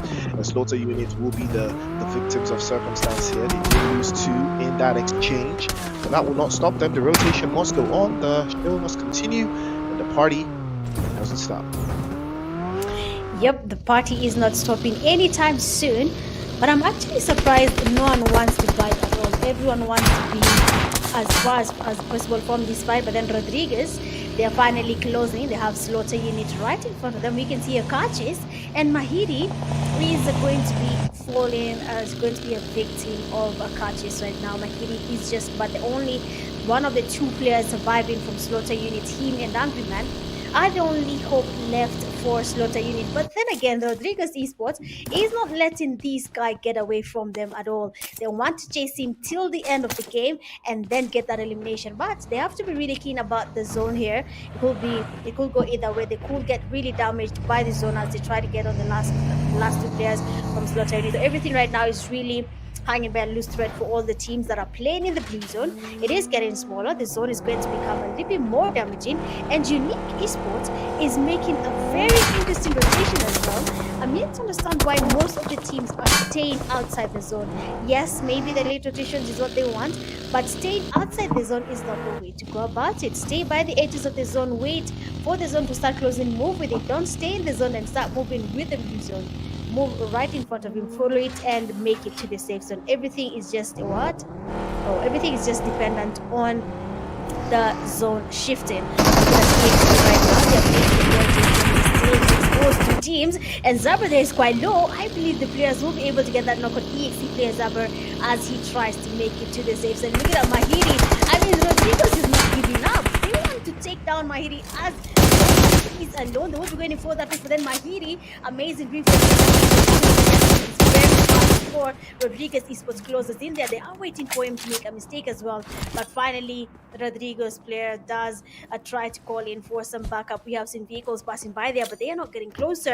Mahir with a grenade, trying to look for a chance there to get at least a knock, but nothing is happening yet. His teammate on the other hand here, Slaughter unit player, and that 4M player did get a knock on him. He went in for that fast, exposing himself to the players from 4 Miracles. They will be going in for that push. He is quite low. Nade's getting hooked up. Might just be a Kobe on Angry Man. And the nade doesn't really connect. They want to go in for that push. They want to take out the last player that is close to them from SU, that is Angry Man. But will that be possible? There is power in numbers. But for Slaughter unit, Angry Man, he's just but a solo. They're not even aware of where he is holding. And now it is time for Angry Man to do some bit of payback. The nades are getting cooked up there. Angry Man cancels his nade. That grenade would have been his chance to get at least a knock on one of the players from 4 Miracles before anything happens. But then he is holding another nade. Is it going to be a Kobe though on the players from 4 Miracles? Someone does go in. The damage of that pre-fired. Amazing sprays there from 4M. And just that Trace God getting one player from Slaughter unit. That does leave just one man standing, and that is Mahiri. I mean, the numbers for FC are not really going well right now. They're not really having an easy time anymore. Yeah, the game's gone. The game's gone for them for sure. That was a very, very hard breach. We saw very unfortunate trade-off for not eSports. The next victims for 10-11 Ecstasy, they have been farming. You would think they were old McDonald's, where they are farming these things from that hillside. Capitalizing, 28 straight to the score there. Bajwal to the other side gets the first drop, and that's a big spray again, and that keeps the pressure off Not Esports for the time being. But Rodriguez have the utilities and the wherewithal to close this down. But 10-11 Ecstasies, they smell blood in the water, and they want a little bit more. They want more action, and they want to close this down. They want to deal with the bodies in the ocean and toss them all the way across. You can see Bego on the other side there, and will trade us as well. Praxis gets knocked away with the Bison, and now that would be an opening for Ecstasy to capitalize on. Narcon's trying to close this down. Braxis is knocked away. Doesn't look like he can make it through. Molotov over to the other side from Craven Sir, and he's trying to close this down. Beautiful Molotov on a trade-off Molotov as well to stop the reset, but he does manage to get it done just in time. But it's going to be a hard defensive position coming through from the guys from Rodriguez eSports. That's a fantastic grenade again over to the top side. We'll close that down, but 10-11 Ecstasy will not stop the pressure continuously mounting on. But there's two separate teams here, so they have to be careful, and they do not have the play zone. All of these teams settled on and nestled quite literally couple of inches by the edge of the circle. It's going to be a hard movement, but 10-11 Ecstasy, they will prioritize the play zone, and so will the rest of all these other teams. Trader will try again to circle back, and surely that will be the end of the road. The other side again, gets the drop immediately, and that will be the end of, even does get knocked away, but Not Esports will take one for the road. 2 eliminations for them, and that is enough. That is a big win for them to get out of there with at least 2 eliminations.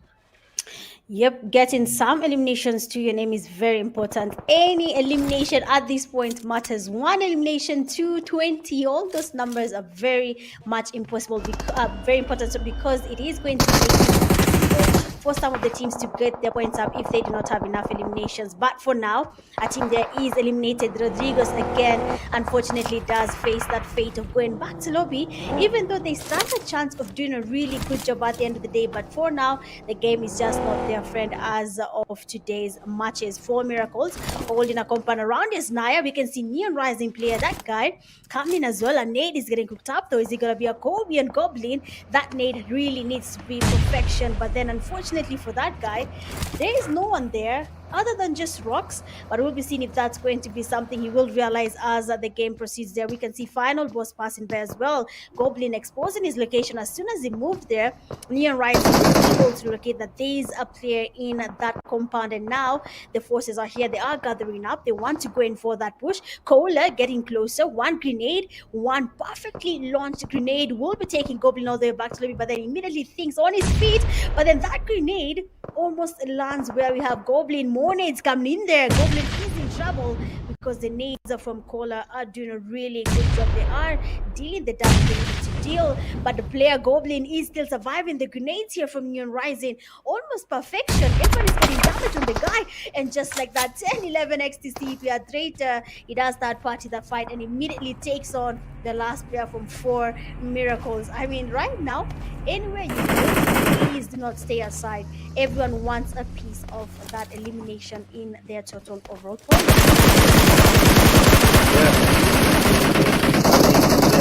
Quickly. Bodies are dropping though. There's rather 30 players on the map left. Looks like GUF are trying their best to close this one. That's a big one over to the other side there. Shiro almost getting the job done, but it's not enough. We're gonna think twice about that one, the way he's tossing those grenades, but it could be working out. And the way they are trying to hold it down, big possibility regardless, but 10-11 SC still with a couple of eliminations there. Ooh, Bego is trying to send some shots from the hillside right through the openings of this shack. Now, I don't think those players are in the zone, so I think it's going to be a very, very hard day for them to make it out of that position. But more esports are with their own objectives, making their way out of the warehouses to get a better spot. Remember, it's all about finding a spot in the zone you can be offensive and defensive at the same time. That is what wins you these types of games. Zeus eSports, they do have the objectives, they do have the mindset, and they do have the plan. All the points you can get here will catapult you to a very, very high spot on that leaderboard. Crypto has led the initiative for the most part for the guys from Not Esports, and it looks like that will be washed out sets his sights onto the guys from Neon Rising, final ball out as well. And that's the big one is the follow through. The stable shots from Exist from Team Unique, closing down one after the other. Kohler as well will trade one with the SOFK, and now Neon Rising will try to capital up a hand there, but not esports. They will come to the end of the road at the hands of Saitama from 12 esports. 12 esports can see that will be the end of the road for them as well. And turns out it is going to be vengeance for Ecstasy, as Traitor will put the final blow for 10-11 Ecstasy against 12 esports, as they did to them in Sanhok. It was Saitama as well. Now take a look at 10-11's position. They are occupying the zone. They are in a 2-1 split, and they are utilizing it to the maximum effect. And they are creeping slowly and surely into the other side of that zone. But take a look at Neon Rising with the exact same game plan, just on a different angle here. It's going to be a hard rotation. You can see Kohler already circling back to get more intel onto the guys from GUF. Beekeeper with a sight line over to that northern side, keeps them at bay, forces them into a little bit of a box. It's going to be a hard one to break out of. Neon Rising do have a plan here, and they're starting to come together, but so do these people. You can see them with the utilities. They're popping them right in the and exactly the plan here coming through. Potion, big spray, over the top side, doesn't play peak, but has them locked in, and that will be the end of the road. Thugger will be the one to crush the potion, and that will be the end for GUF. Zeus Esports up to 5 eliminations. I mean, amazing plays here coming from Zeus. They did get the chicken dinner there, and that they might be looking for another one. We'll be seeing if that's going to be the case, but then they really have good formation. They really have good cover on each other. Anytime you see anyone going in for that push from Zeus Moris, you can see the teammates are really trying to get the cover on their fellow teammate as he tries to go in for the push there. Amazing structure for Zeus Moris. But again, the game is just a little bit almost coming to an end here. The teams are finally feeling the pressure. Time. Otherwise, everything will be basically leaning on how the teams take on the last zone fights as of now. Neon Rising being surrounded. We have Zeus Moris really trying to get the damage on Neon Rising, but will it be possible? Seeing the zone is about to put some pressure on Morris here. They need to make their way into the safe zone before they can start losing players on the safe zone, on the blue zone right now. But for Logic, Nade is getting cooked up. Is it going to be a Kobe though? Is it going to be connecting? Are we going to be seeing Neon Rising finding their way back to lobby just by the grenades launched by Zeus Moris player? That is Logic. The nades are not really getting that close, but then he really needs to have precise nades to be able to take out Neon Rising. As of now, Logic trying to cook up more nades. They are holding the edge of the zone right now. They have to wait Rising so that they can get at least more eliminations to their name. 6 is not enough.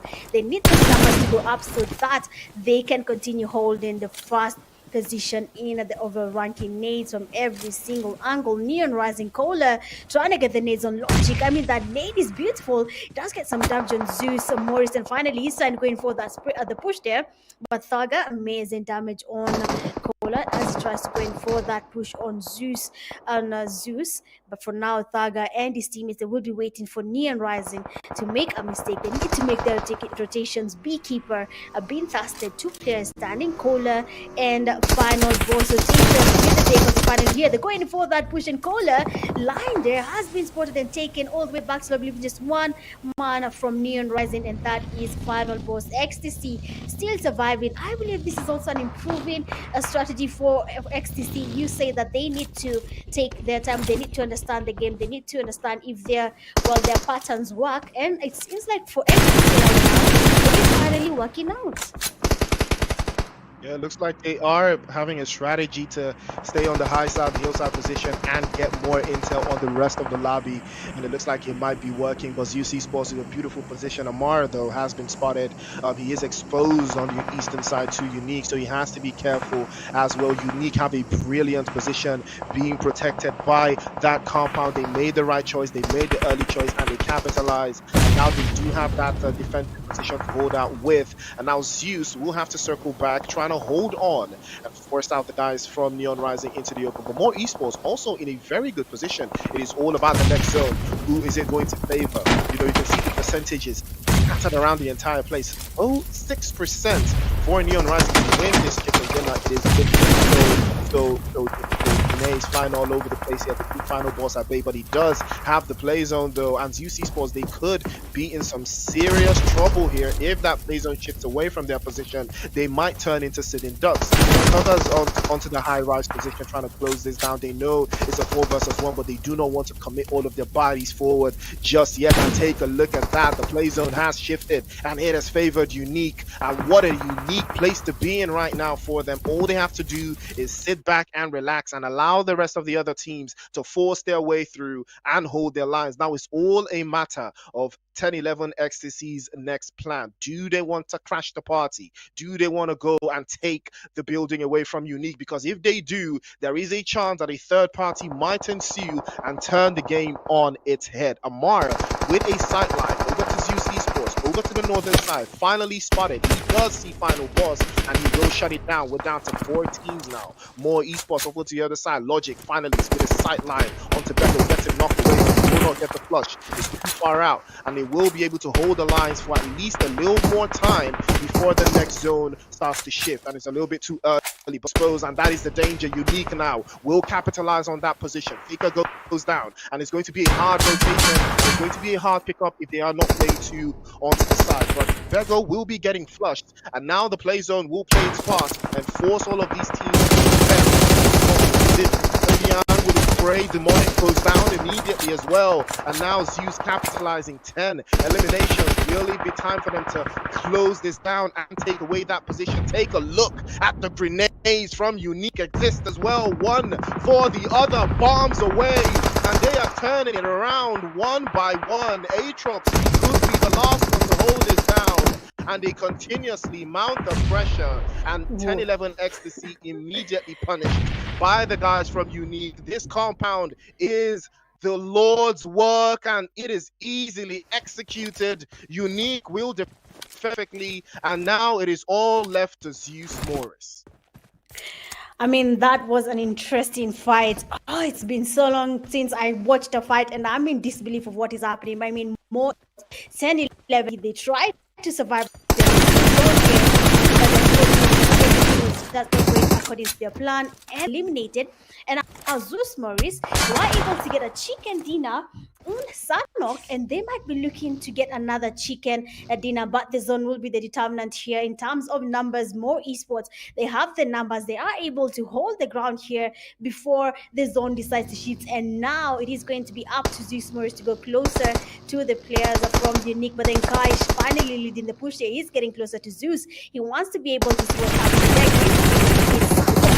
But then Zeus Moris, player logic, the amazing spray on Kaish, and the play is down. Zeus Moris now is feeling the confidence they needed to understand that they can easily get a second chicken dinner in the Pubg Mobile Africa Cup group stages. They will be the only team able to get a chicken dinner back to back in this stage without even losing a single fight. But for now, Zeus players are waiting on Unique. For Team Unique, they are at a disadvantage. Kaish there did make the push by himself. Fabian did get closer to him, but what is happening is that they are losing numbers as the game continues to progress. They're exposing themselves to Zeus Moris, Staga, and his teammates. They're not going to be letting Kaish to get revived, because now all they need is that chicken dinner. Now Frags, they will be going in for that rotation. Amazing damage on Frags. He tries to get closer, but then it seems like he's waiting for that hit. Zeus Moris, the zone is not on their side, and unfortunately, we have Team Unique being able to get the chicken dinner, and for Zeus Moris, they will not be able to get another chicken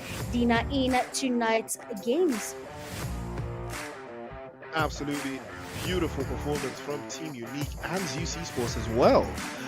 But like I said, that it was all down to the play zone. It was all down to the play zone. Play zone decided who the winner of this game was going to be. At the moment I saw the shift go to Unique, and they had a compound. If it wasn't a compound, the game would have been so different. But the fact that it was a compound, they chose the compound and they made it theirs. I think that alone, I think that alone was what won the game for them. That decision to take that compound and hold it, and nobody decided to crash the party on them. I was expecting 10-11 Ecstasy to, I was expecting 10-11 Ecstasy to crash the, I was expecting 10-11 Ecstasy to take that position from them. That is what I was expecting, to just send it. Oh, it is what it is. It was going to be very hard because it was going to be a 3 versus 4, but the game is the game. I was expecting to just, send it, the risk, whatever the risk is, we'll take it. We might even maybe steal one elimination from that 3 versus 4, add to the points. You never know, but it's high risk, high reward. But it was still a very, very good game from 10-11. I love the rotation. It was just a matter of the play zone. Didn't work in their favor, but unfortunately, it is what it is. Yeah, unfortunately for 10-11 there, I mean, they had every single way of getting the chicken if they had just done something about the Unique team that was holding a compound, but it wasn't their game, and it's totally understandable. The easel is the next time. Looking at the MVP, we have Zeus Moris player Logic getting 5 eliminations, dealing a damage of 1074, 5 knocks, survival time at 26 minutes and 32 seconds, 1 assist, and a healing of 118 done throughout the game. I mean, Zeus Moris players are really getting to play together. It's actually very interesting to see how they have each other's back, and it is finally showing in terms of their overall results. We have second place top player, that is Unique Zist, getting 2 eliminations, a damage of 732. Zeus Fabian, third place with 2 eliminations, a damage of 609. Fourth, we have Zeus Thaga, 3 eliminations, a damage of 549. And then fifth, there we have at least one player from Ecstasy, and that is Amar, getting 3 eliminations and a damage of 532. I mean, as you can see there in the top players list, we have 3 players from Zeus Moris, and they have really dominated around Erangel. Just that the chicken dinner was not theirs for this game. The zone, just like Priest has said, they did not have the compound there. And for the players for Unique, they had the compound, and that is an advantage they carried for that last zone fight. Looking at the match summary, we have 51 eliminations, 10 headshots, a long distance elimination of 372 meters. Finally, someone tops the list, and that is Zeus Thaga. 3 grenade eliminations and 1 airdrop looted. I mean, we have witnessed these fights on our screens here tonight, and all I can say is the teams are not ready to lose that slot to PMGC. And if your team is not ready, then probably you will be with us as we watch another team playing in the PMGC games. I believe most of the teams right now are really focused on that chicken dinner, on every single elimination. They need everything to count because it's only one more stage, actually two, because they have to finish group stage, come to finals, and then now go to PMGC. So there is a lot that is going to be on the line. I really hope they're going to be changing their strategies. But I mean, it's too early to predict. They have at least one more week and a few more games to go, and then now we can start talking something different for the teams. Yeah, I mean, you're right. You're absolutely right.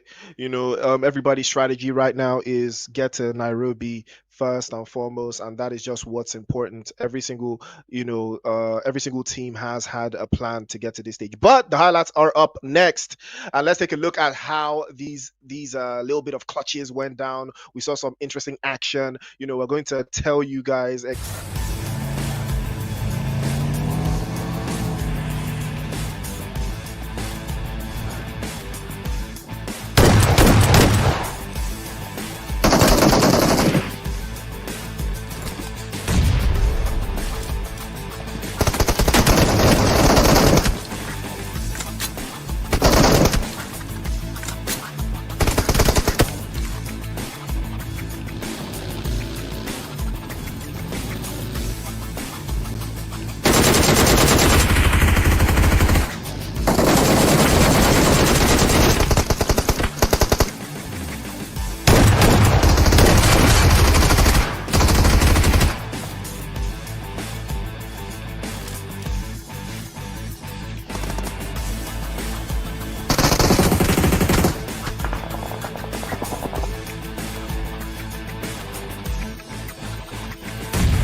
Came together for Team Unique.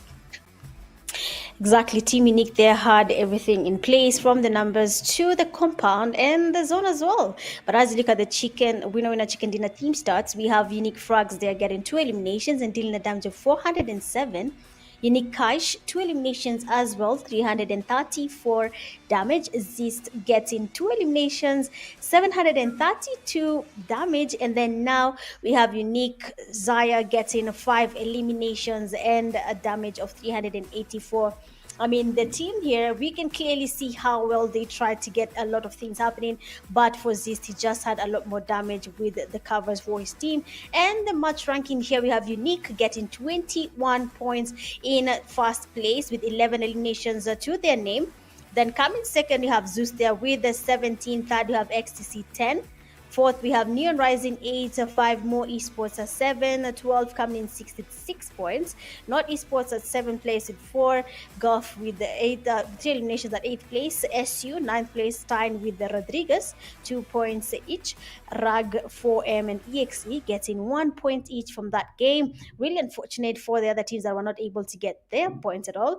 But looking at the overall ranking, it seems like Team Unique finally gets their place back and they get first place with 77 points in total. Zeus right behind them, 76 points. 1 point margin is very small. Anything could happen in just one game. So we'll be seeing how that plays out. Neon Rising in 3rd place with 57. More esports, 4th place with 54. 5th place, you have 3 seed 51.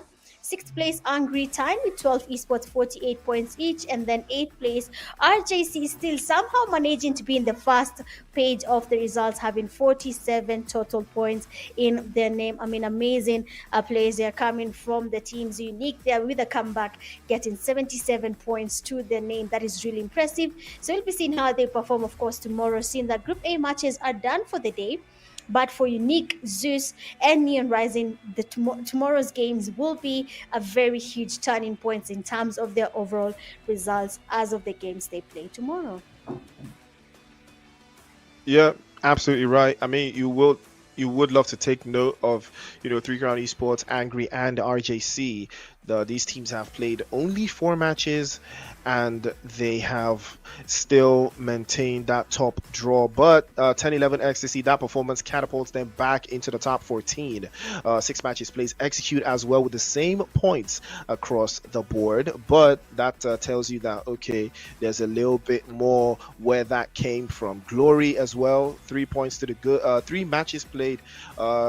40 points to the good. Same thing with One Band and the rest of these other teams, Final Boss, Temper, F4, and Espada. Now, these teams will need to add some more points to the board to catch 10-11 Ecstasy and bring them all the way back down. But that tells you all you have to know. All of these teams, they've picked up on their strategies, they've advanced, they've done better, and now we've seen the top 16, but it is not over. 4 games down, 1 more to go, ladies and gentlemen. The Pubg Mobile Africa Cup will be right back after the break to bring you a brand new group, a brand new map, and some brand new action. Stay tuned.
Ladies and gentlemen, welcome back to the show. It is the Pubg Mobile App 2025. It is Priest on the mic, and welcome back again, PTK. PTK, how you feeling? Brand new group, brand new. What's your energy like? Right now, my energy is so high because I've been seeing what these guys, my riches, are doing. Bro, have you seen the unique esports? Have you seen Mao esports? Have you seen Zeus esports? These guys are going for the action. These guys are going for it all. They know that they are at the top. And you know what? Something that is surprising me is that unique esports, they know that the pressure is there, but they still go for the push. They still get, these guys are going all in. These guys know what is there. But guys, we are in the group B. This is the schedule for the day. This has been it. The first game, that is the Donkeys took the win in the Group C. The second game, that is the Glory Esports. The third game, Zeus Esports. The fourth game, Unique Esports. And right now, we are in the final game of the day 3, and that is Miramar. It has been awesome, and we are expecting to see a lot of actions and a lot of turnarounds because we've seen the first game. The team that won the first game did not win the second game. They fumbled so bad. The team that won the third game is not the same team that won the fourth game. So I believe we have the competition and we have the trendsetters at the moment. Team Unique. But right now, guys, group number B. These guys in their fifth game. What will they do today? What is their mentality right now? Please, what do you think is going into the heads of these players? They know that Team Unique is at the top. They need to pull up their socks. They need to pull all their resources and bring all their manpower, because if they don't, they are cooked. What should they do? What should they do? You're absolutely right. I know that going into this game, they've probably seen the leaderboard right now. They know where they're sitting. They know that every other group except for Group C, they know that Group A has played more matches than them. They know that they are tied with Group C as well. So now the pressure is on them to perform. And they only have one to play today. So that is exactly what that spawns into. The pressure is already on them now. Although there are a couple of standalone teams like Three Crown Esports and a couple of others that are still looking very strong and have played lesser games. Three Crown Esports currently sitting, I believe, with 50 points or so, and they have only played 4 matches. So that is already very impressive. So yeah, they've locked in, and I'm expecting more from them to, up the ante, reduce the distance between themselves and likes of Unique and the guys from Zeus as well. This would be a perfect opportunity to reduce that deficit. Although it's a brand new map, it's Miramar, it's going to take a lot. But, what teams are you looking forward to, though? Do you think there's any team here that, is going to take that pressure, especially those teams that are sitting on the other side of the leaderboard, from 9th all the way down to 16th? Do you think that, this is the map where they will decide to turn up? Yeah, I think this is the map that may bring some awesome thing that we are not even expecting. The Three Crown Esports, they know that they are losing it at the top, so they need to pull everything that they can. The Three Crown Esports right now, Nigeria has been watching them. They have been the top 3, but right now they are fighting for their life. Game 5. We also have teams like the Rage Astronova. These guys are good and we know of it. These guys are awesome. They have the skills, they have the tactics, but how are they going to be performing when they know what is at the top? How many points are, what is the difference between the points between them and the top leaders?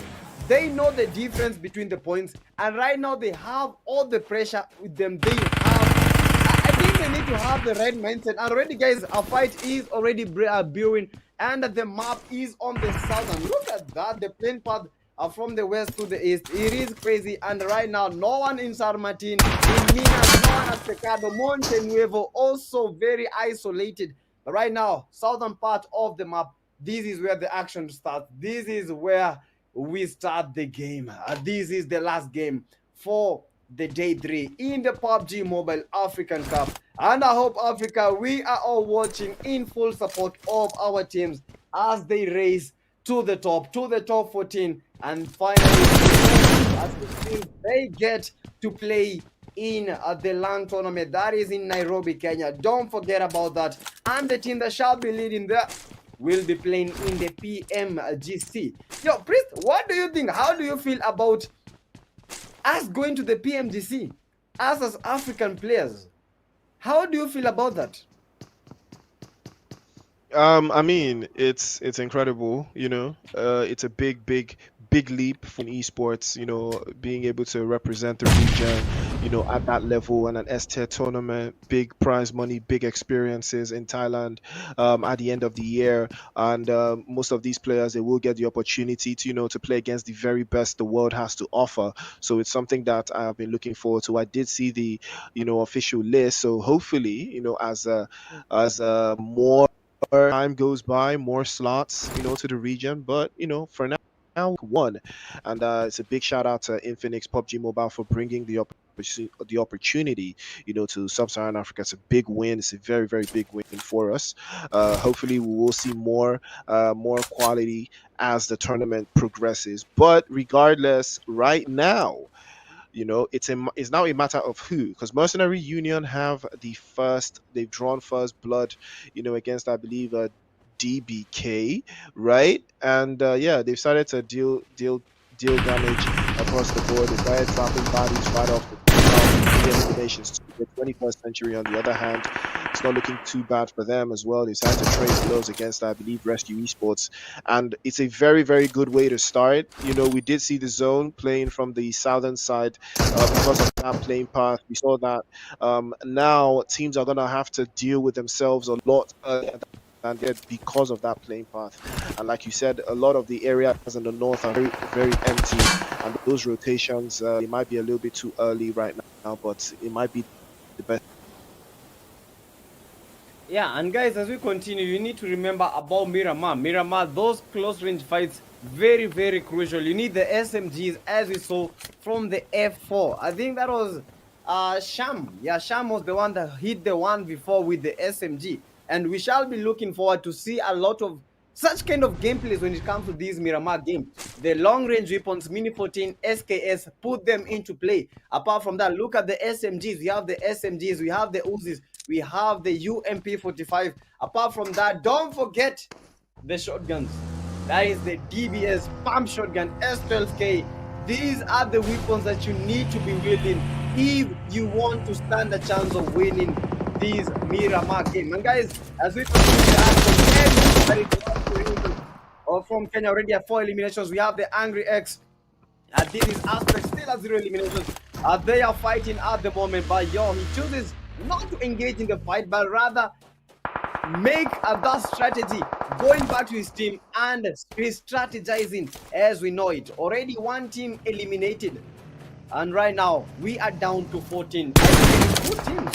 We are down to 14 teams. Angry MLK, Agari knocked, and the fight is already on. The Rage Astronova. These guys are going all in. Get your popcorns ready. The action is just beginning. This is just the beginning of it all as we know it, guys. Yeah, the Angry This Switch is still just the. Yeah, you're right. You're absolutely right. You're absolutely right, PTK, because but like you said earlier, it's Miramar. Strategy's a little different. Everybody's trying to do what is best for them to get the maximum amount of points. But don't forget, I'm a firm believer of high risk, high reward. If you want to get something done, you got to make something happen relatively very quickly. The earlier you do it, the better. Again, a lot of these teams are going to be caught out on that third shift rotation, and we've already lost one team. It's going to be very expensive for some of these other teams as well that can't seem to find their way through inside of Miramar. And also at that, Miramar being the first game is also very mental for some of these teams as well. They would have loved to have an Erangel or something along those lines, but it's unfortunately not going to be the case for them. But I think tomorrow they will have their Erangel, so I think it's a win-win. They probably start the day fresh, but it is going to be just one game for them, so this game has to count. Every game counts, PTK. Every game counts. Yeah, every game counts, guys, and this is their first game for the day. and their only game for the day. They have games tomorrow, but for today, this is just a test of how curious are they, how ambitious are they when it comes to this tournament. This is the PUBG Mobile African Cup. Don't forget about that. This is the biggest thing in the African stage, a PUBG Mobile scene, a one of the African. You know, they are still at the temple. Now they are trying to get back. Oh my goodness! That's the not the temper eSports and the temper. These guys very hot tempered and they get their fast elimination. Also the temper is giving quite some third party. Are trying to survive, but we down Mirado trying to position themselves. They were receiving some fight, but right now entering the play zone. Teams that have eliminations, that is the MU with 4. We have the RRT with 1 and Temper with 1 elimination. The zone is closing in. Zone at stage 1 as we continue to count losses and to count wins when it comes to these fights. Guys, Miramar, the land of the dry bones, the land of the dry shots, the land that makes these happen. An 8x8 map, one of the most competitive maps that I have ever seen. You know, you can lose it at any time. Very barren indeed, very open. Get the action in, get to the play zone fast, get the highland. I think if you have the highland, you can dominate the game. Or please, do you think the player should be using or team should be using in order to get the advantage when it comes to this game? You know, I think it's more about the strategy of staying alive, you know, to the final third. I think the best teams try to keep their numbers up. You know, when we get to zone 4, zone 5, you know, the teams that do have up to at least 4 players up at that stage tend to, you know, perform a lot better than teams that have lost, you know, teammates along the way, along the rotations, along the breaks in transition. So all of those things are factors. But when it comes to, you know, trying to get the best out of your performance, I think it's always going to be key to get to stay alive as long as possible. If you can't get into zone 5 with 4 players, you're at a very, very huge advantage. And you can see Mercenary Union, they are one of the teams to look out for that does this. They are very good, you know, in keeping their numbers up. They do not necessarily farm the eliminations early on, but if they do get an opportunity to do that, they will not turn away from it. You can see them, Hulk and the rest of the team. They are now more prioritizing getting into a better position inside of the zone and then holding the lines and getting a high ground angle. We've seen them play exactly like this before and it worked in their favor. And I think that, you know, if it ain't broke, you don't got to fix it. So I think that is what they are trying to achieve here. So it's more about, in Miramar, it's all about staying alive, getting your numbers up, staying with high, making it very difficult for teams to, you know, eliminate you in a form situation. I think that is the most ideal thing. Navy SEALs as well, another team from the powerhouses of Gabon, also looking for a way to get more numbers up. They're spotted through Zeus as well. So many teams here with the same strategy, all of them trying to get high ground positions in Miramar because, you know, that is how Miramar is built. So we'll see whose strategy is going to come out the best. But my eyes are going to be on 3 Crown Esports and Mercenary Union. Those are the top performing teams on this map. Maybe Temper as well. Different strategy that they play here though, but it looks like that might just work in their favor. Oh my goodness, well said, well said, well said. But I'm seeing some improvement when it comes to the Mercenary Union.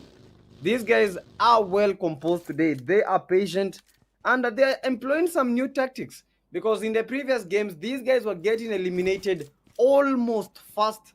But for today, these guys, they have locked in. Being their first game today, 4 eliminations already. But you know what? Let me not jinx them. Let us wait for the game and see how it is all going to boil down. The Driss is some other contenders. These guys have been pushing it all. They know that they have a shot of getting to the top 2. Not even the top 3, I'm talking about the top 2. And eventually the top 1, they have that opportunity, they have that chance. And right now, it's all unto them. It's all in their hands. The ball is in their court. Are they going to shoot or are they going to hold the ball? So they need to employ new tactics, new ways of surviving. That is quite some knock from the 21st century. Aimbot with 1 elimination. That elimination is very, very crucial. That is why He took the elimination fast, even without the heals. He knows if the eliminations get stolen, that is 1 point out of them. But guys, as we continue with the action, don't forget, support your team. Let them know that you are there for them as well as they are here representing you guys. These are the Mad Monkeys, your might. We have the 21st century. These guys, I believe they were the winners of the last game that we watched, right? I think in the day 2, I think these guys were the winners. Yeah, and it was Miramar too. Yo, are they going to do that today? I hope they do. If they can replicate that, that will be like a 2-time thing, like a 1-time, 2-time thing. I don't know if I'm choosing my words correctly, but I think will be one of the craziest things. Having won a last game and today going for the last game and winning it, I think that will be one of the top clutches, one of the most IQ gameplays. Obviously, and we have a fight, and the 3C owner down. Oh my goodness me, that is quite some qualifier from the DCs, and the RRGs are out. Rage Astronova are out. How in the hell did that happen? 1, 2, 3, bang bang, and they are out in a blink of an eye, and we don't see them anywhere. The 3Cs, they fought a good fight. They have, I believe, they should have 4 eliminations, but they only have 2 eliminations. So I think some third party was there. Yeah, but GG's. It looks like. Oh my goodness me. Yeah, it looks like Navy SEALs got a piece of the action, and they did apply some pressure onto the guy. I believe 3 Crown Esports as well, and they are going to be feeling it too, but doesn't look like they want to commit, so I think 3 Crown should be fine getting their numbers back up, but it is going to cost them a chunk of utilities to see that one through, but it looks like things are not the worst part, but it looks like 21st Century won a piece of the action as well. That's a good grenade onto Merrick, but too far-fetched to do anything about it. And 21st Century is going to be a hard breach for them. They are a man down, or rather a man less, as they are starting as a 3-man set. So it's going to be a very, very difficult breach for them. 3 Crown Esports have every single corner covered. Merrick applying that pressure over to the other side. They do have the northern position covered as well, and they are outside in the zone. Again, this is not necessarily the best call from 21st Century.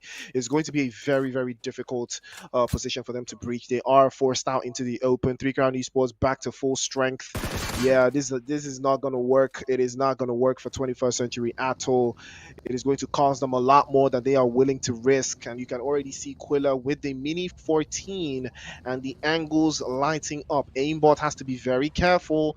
Quilla is quite dangerous with that Mini, probably gonna take his helmet all the way down and probably knock it off his skull, and it is going to cost him in the long run. But Navy SEALs looking good though, that position not the worst. It looks like they might be able to yield something for them, and as we talked about earlier, Aimbot actually found a way to circle back and get the position for 3 Crown Esports, but they will be able to circle up nicely in that northern hillside position, and they will be able to hold it down for the meantime. Yo, quite some nice gameplay that we are seeing. 3 teams already eliminated, and we have a fight 21st Century. They are trying to replicate. Oh, they did on the final day, and right now, these guys, they mean business. 2 eliminations already for Aimbot. But they are 3 players. This is Zeus, RC Emperor getting knocked, and they are going for the push. Zeus. One of the players is down, and they are getting pushed and pushed out. RCS Peggy getting that knock, and it is quite some gunfire fight. And the RCS, they win the fight. But how is that team not eliminated? I think Zeus, they had other players in different positions. So 2 of the Zeus players are surviving. RCS, they won the fight. They have eliminations. Make that 5. RCS, that is the Rescue Esports. 5 eliminations as we speak. And they are currently, oh my goodness, Rushiano eliminated. And the Angries, they are coming in for that party. They know that these teams, they have casualties. And that is why that was the right call for them to make. RCS, only 2 of the players are remaining. And that is the Emperor and Spiky. Buzz, get that buzz in, because this is definitely it. Final game Zona Stage 4. 38 players remaining, 12 teams in total. Who is going to be that cream de la cream when it comes to Miramar? 21st century. Are you going to maintain it, or are we going to see another champion? It is quite awesome, guys, to watch this as everything unfumbles, as everything unwrangles in Miramar. A good game, a good, I think there might be a knock. A nade for a nade, but who is made to send that nade in? Temper Shukrus getting that nade in, but didn't get the knock, but they already have a knock. The knock getting revived as we continue with the action. Temper Shukrus as they make the push. Oh my goodness me. Oh my goodness, will they be able to make another knock? I don't believe they will. Oh my goodness, Temper Shukrus. What is happening? What is this gameplay that we are seeing, Priest? I believe teams are not heading like head on. Teams are just making flanks. They are not going for the fight. I mean, it's all part of the strategy, right? It's still part of the fight, but it looks like it's going to be a hard one to knock through here. Trying to go for the finisher with the DDS, trying to crack this down. Temper, the Mad Monkeys locking it in, but it looks like that will be the end of the road for the Mad Monkeys, as Shukras will put that one down in a 3-piece against the Mad Monkeys, and they will be sent back into the lobby. Unfortunate scenes for them, but it looks like 3 Crown Esports will finally get their hands on 21st Century.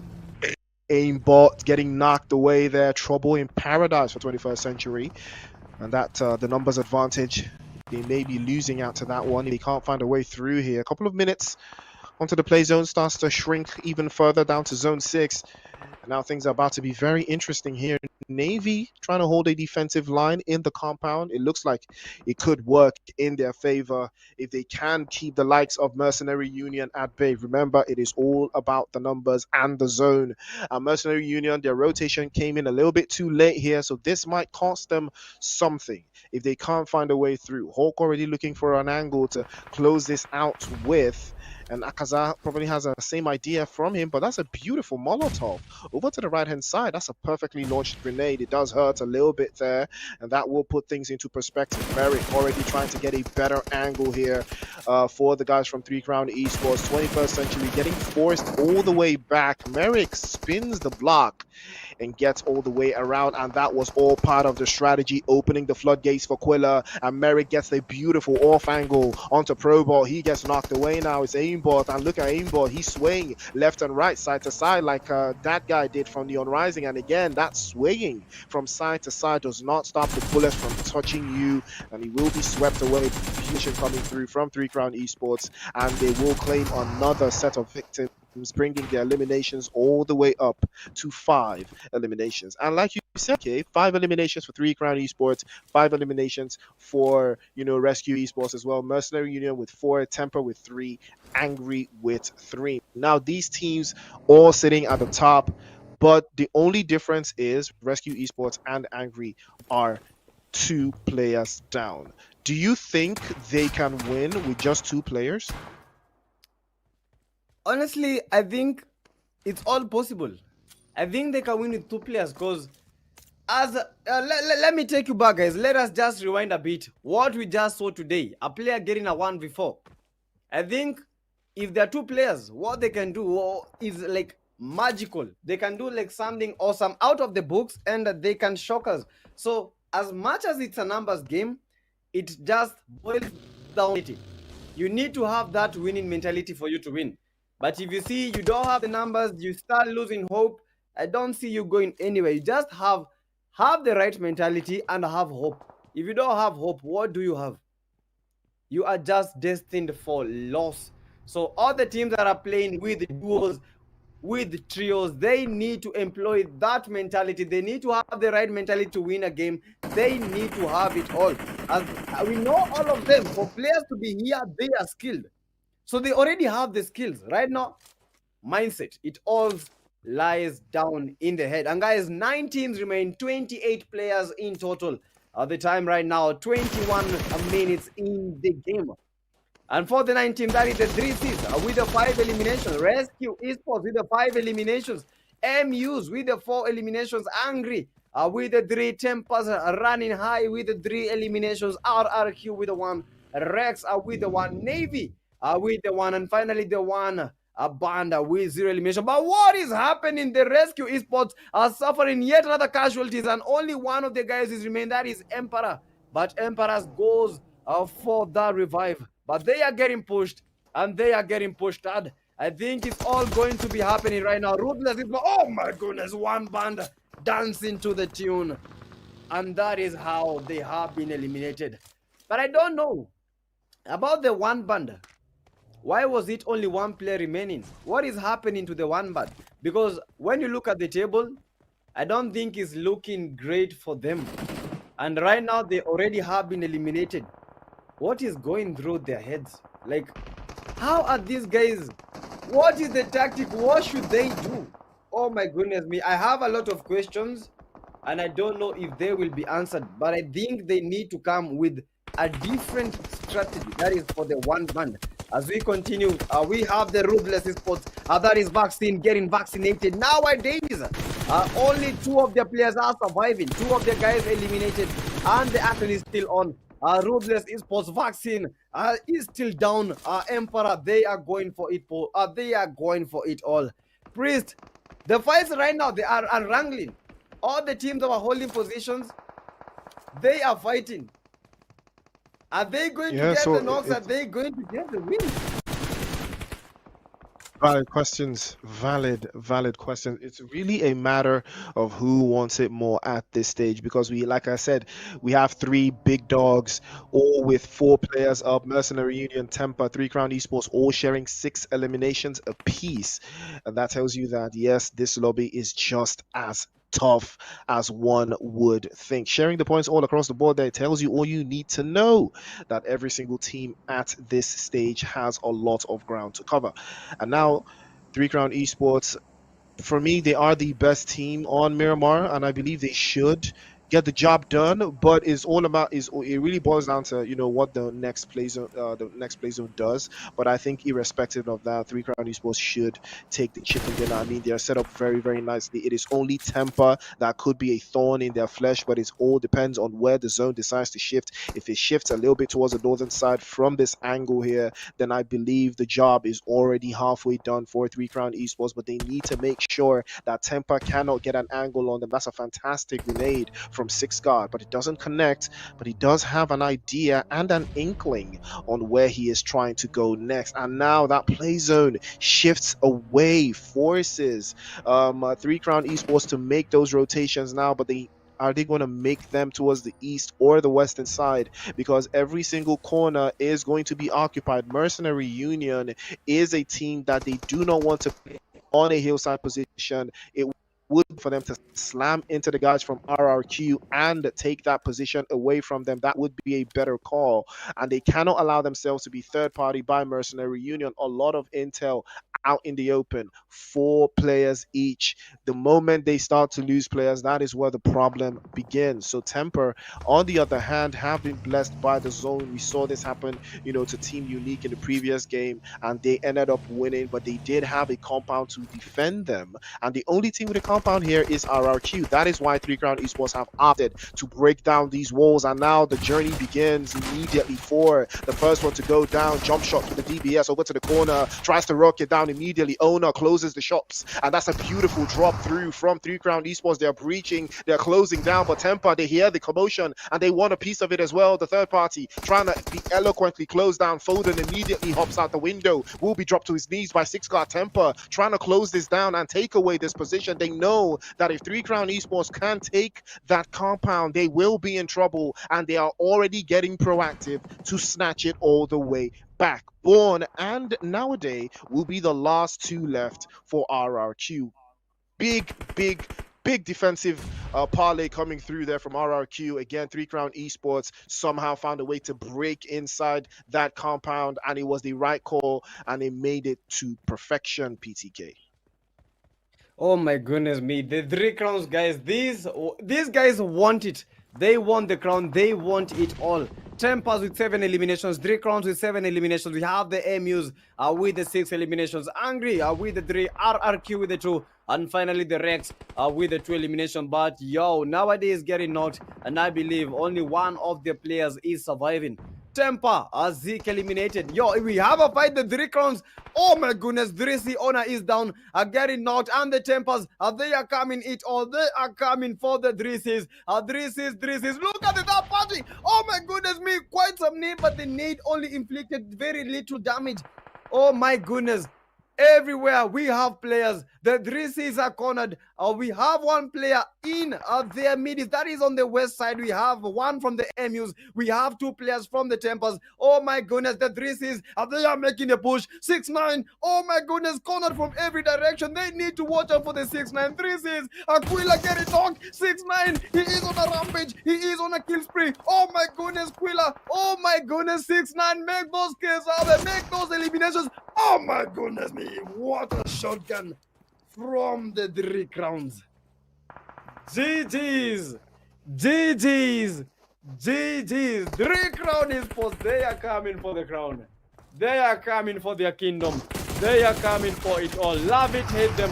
These are the men. Oh my goodness. 3 crowns. Wait another fight. Fight back. Guys are very relentless. They are going for the push. Oh my goodness, Temperzik. Oh my goodness, this is only one of the players is surviving. Only one of the players. They are getting busted. They are getting knocked down by buys to the Dresses. They were at the central position, and that is what happens when you are pushed by 4 teams. They fought a good fight, but unfortunately, the fight was not enough, Priest. The fight was not enough.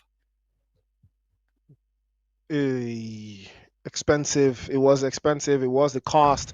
And 3 Crown Esports did pay it in full. Unfortunately, it was not enough. Temper excellently holding that line, making the decisions very quickly. Surely they have done all they need to do. Hawk will be getting flushed by 6 guard, and the South African team is about to claim yet another chicken dinner in this 4 versus 2 versus 1. Angry plays deep into the southern side, trying to hold it down. Aspect from that western corner with a sightline onto Zeke and Captain, but they do have the minis, they do have the sightlines onto that left-hand side position, and they're probably going to capitalize on it any moment from now. It is all about what the play zone says. It is all about the play zone at this moving juncture. Aspect again falls for the bait and switch, immediately gets sprawn to the floor with the Scarrel, and no chance for him there. Shrooks gets the finish again, closes that down. Temper on the front foot, and switch will be the last one left for Angry. But what a performance they have had regardless. He has had 4 eliminations out of the entire 5, and Temper, all that it takes now is for them to just hang on. That's a good grenade, but I believe switch has been spotted there by Shikos again. So we're going to close this one down over to the northern side, and they will be circling back and forth. Angry over to that top position. Probably going to work from them though. Temper playing this quite nicely, using every single corner to hide their angles and hide their position. Be on the front foot going forward, and they will circle back in, but it doesn't look like much is going to breathe out from this one though. Again, every single position here occupied by Temper, and they're about to close this down onto the final third. There's not a lot of cover. Switch pops up, but he will be shut down by Zeke, and the job will be done. Ali QZ will be going back into the lobby, and that will be a winner chicken dinner for Temper. Well executed, well deserved, absolutely incredible performance from Temper. Oh my goodness me. Guys, I saw Temper and these guys, so they were high-tempered and they set the tempo when it came to Miramar. These guys want it, and I think they might be getting it, and they got it. That is Miramar game and the Temper. Temper tampering with everyone. You cannot win a 3v1. It is a 1v all chance. It is a 1v0 chance of winning that game. And in the final game, in the final zone, the Tempers, you guys, you did a good job. GG's to them. They have the skills, they had the numbers, they had the location, they had the intel, they had it all. This was some good IGLing, and this was some good show of skills, show of. As said, that was awesome, guys. That was the final game for the day. Tempers, high-tempered, and that was just it. The MVP of this game, that is the TMP Zik, or the Temper Zik himself. 3 eliminations, 6 assists. How do you get 6 assists? 6 assists, 3 eliminations. I believe this might be the only player that I've seen with the most assists and very few eliminations, and still the MVP. GG's to the man. TMP Zik with the 3 eliminations. Quite some damage. 931. 3 knocks. GG's to that guy. 3 C's. Merix. They played a good game. The 3 C's, they played a good game. Unfortunately, it didn't go to their side, but they got very good points in that game. 5 knocks. You have the TMP. That is Shukruz with 6 eliminations, 5 knocks. Angry Switchu, 4 eliminations, 1 knock. And finally, the men, they are back up. That is the MUs. They are the light of the East African country, that is Kenya. And today, they have made a mark for themselves. MU, Maliquiz are with the 2 eliminations and the 2 knocks. GG's to our top players of the Miramar game. They came with the zest, they came with the ambition, they came with the zeal, and they made that happen. As we look at the match summary, Priest, this has been an awesome game. Absolutely incredible game. 51 eliminations though. I think it was pretty similar to one of the matches we had today. Also 51 eliminations. Also, that one had 10 headshots, but we have 9 in this game. 368 meters. The distance that we saw, I think that was from a Mini 14 across the board much earlier in the game. We had 2 airdrops go outside and get picked up, 3 green eliminations. Unfortunately, the vehicle was not that much used as a weapon, but we saw, how it panned out going forward. But it was a very, very interesting game, very high energy, very high quality from those teams. I did expect a couple of teams to perform, and they did perform. Temper, Mercenary Union, 3 Crown eSports putting in that work, and that was something that I enjoyed, watching from these teams that did love to play Miramar a little bit more than the other teams. It did play out, it did work out for them. We saw the strategies, coming clutch, turn out time and time again, and every single team, they stood on business and they put in the work. I mean, this is one of those lobbies that we look out for. But but let's take a quick look at the highlights, because it was chaotic. At some point, PCK screaming in that compound. Yeah, it's because it was very intense. At times, when the tensions go high, we must go high, because we also have the tension. We are feeling the energy of the game. We are feeling it all. And the higher it goes, the higher it becomes, the more the energy. This is not like the mountains. The higher you go, the cooler it becomes. For these games, the higher you go, the hotter it becomes. And we have seen it. This was the fight, the 21 bot, the 3 C's. They made that flank. That was quite amazing. They played a good game. All the temper. These guys were not joking at all.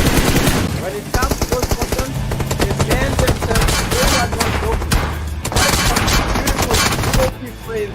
They had it all. They were setting the motion, and they got their results. 21st century. They fought a good fight. That was the aimbot. I believe it got 2 eliminations.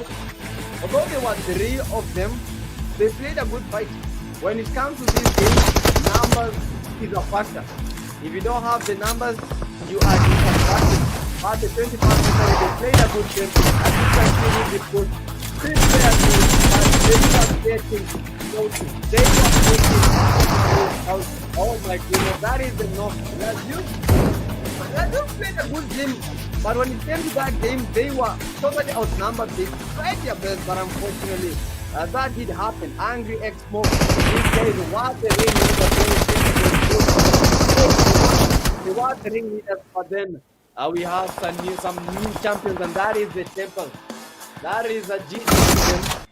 They played quite some fight. They gave us quite some show, and these are the team stats for the number 1 team. Tempers, captain with 1 elimination, damage 247. This guy, I believe he was the IGL. And guys, let me tell you something about being an IGL. Being the IGL does not mean that you are going for the push. It means that you make the critical decisions. You'll tell the fragger when to push. You tell the flanker what to do. You are the man that is making the decisions. And as we know it, captain a very good job for you. We have the sixth squad with 4 eliminations. GG's to him. We have Zeke having gotten 3 eliminations, and finally the man that made that team with the 6 eliminations. And guys, as we look at this Priest, this is quite some match ranking. Oh my goodness. Oh my goodness. Wow. 24 points for Temper. That's a big leap on that leaderboard now. 14 for 3 Crown Esports. Solid performance from them as well. Mercenary Union in third with 13. Just one behind 3 Crown Esports. Angry with 10. Continuously putting in that performance. Rescue Esports with 6. What is that? Rex? No, Can't that is remember the what- Rescue Esports.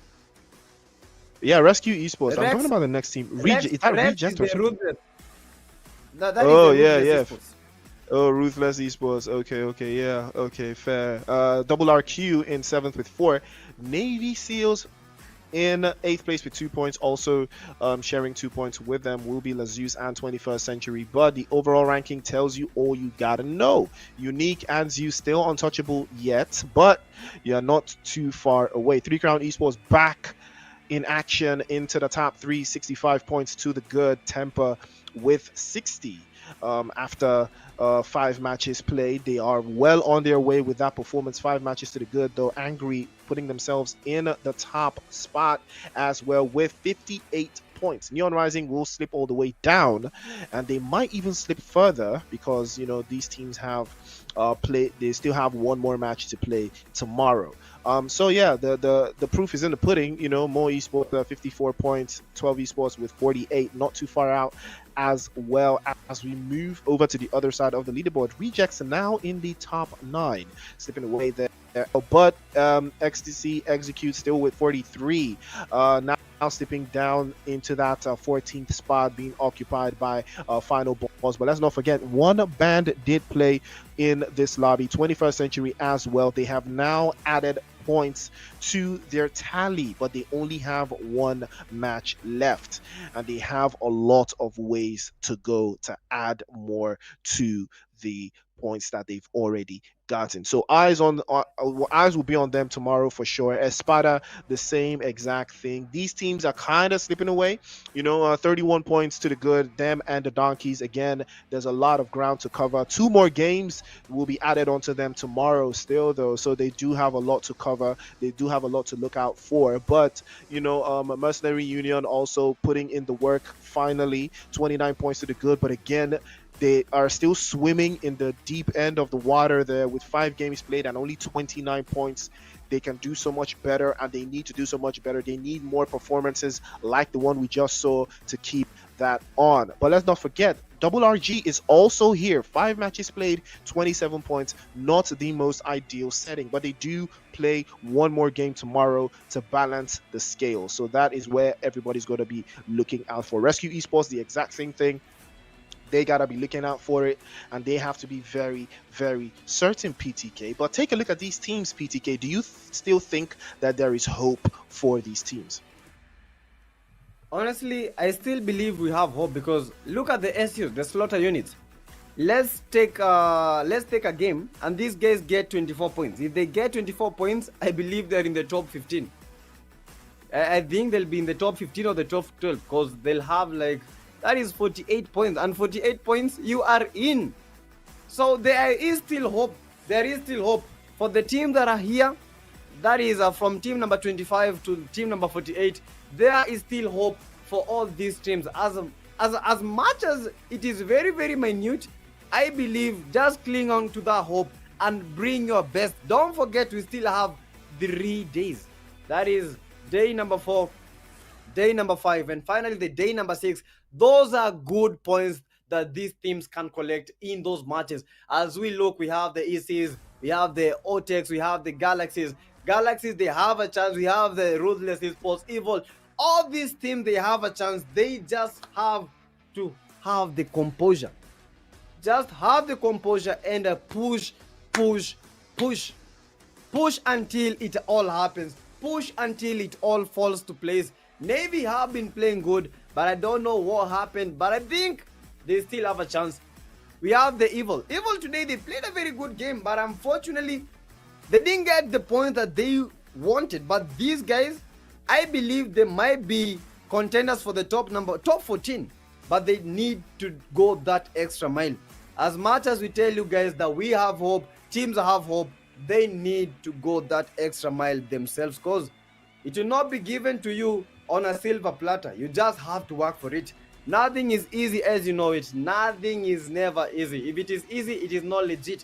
But if it is making you go to the training grounds, if it is making you go play those creams, if it is making you do work with your sensitivities, just know it is worth the work. And guys, as you can see, these are the top teams at the bottom of the table.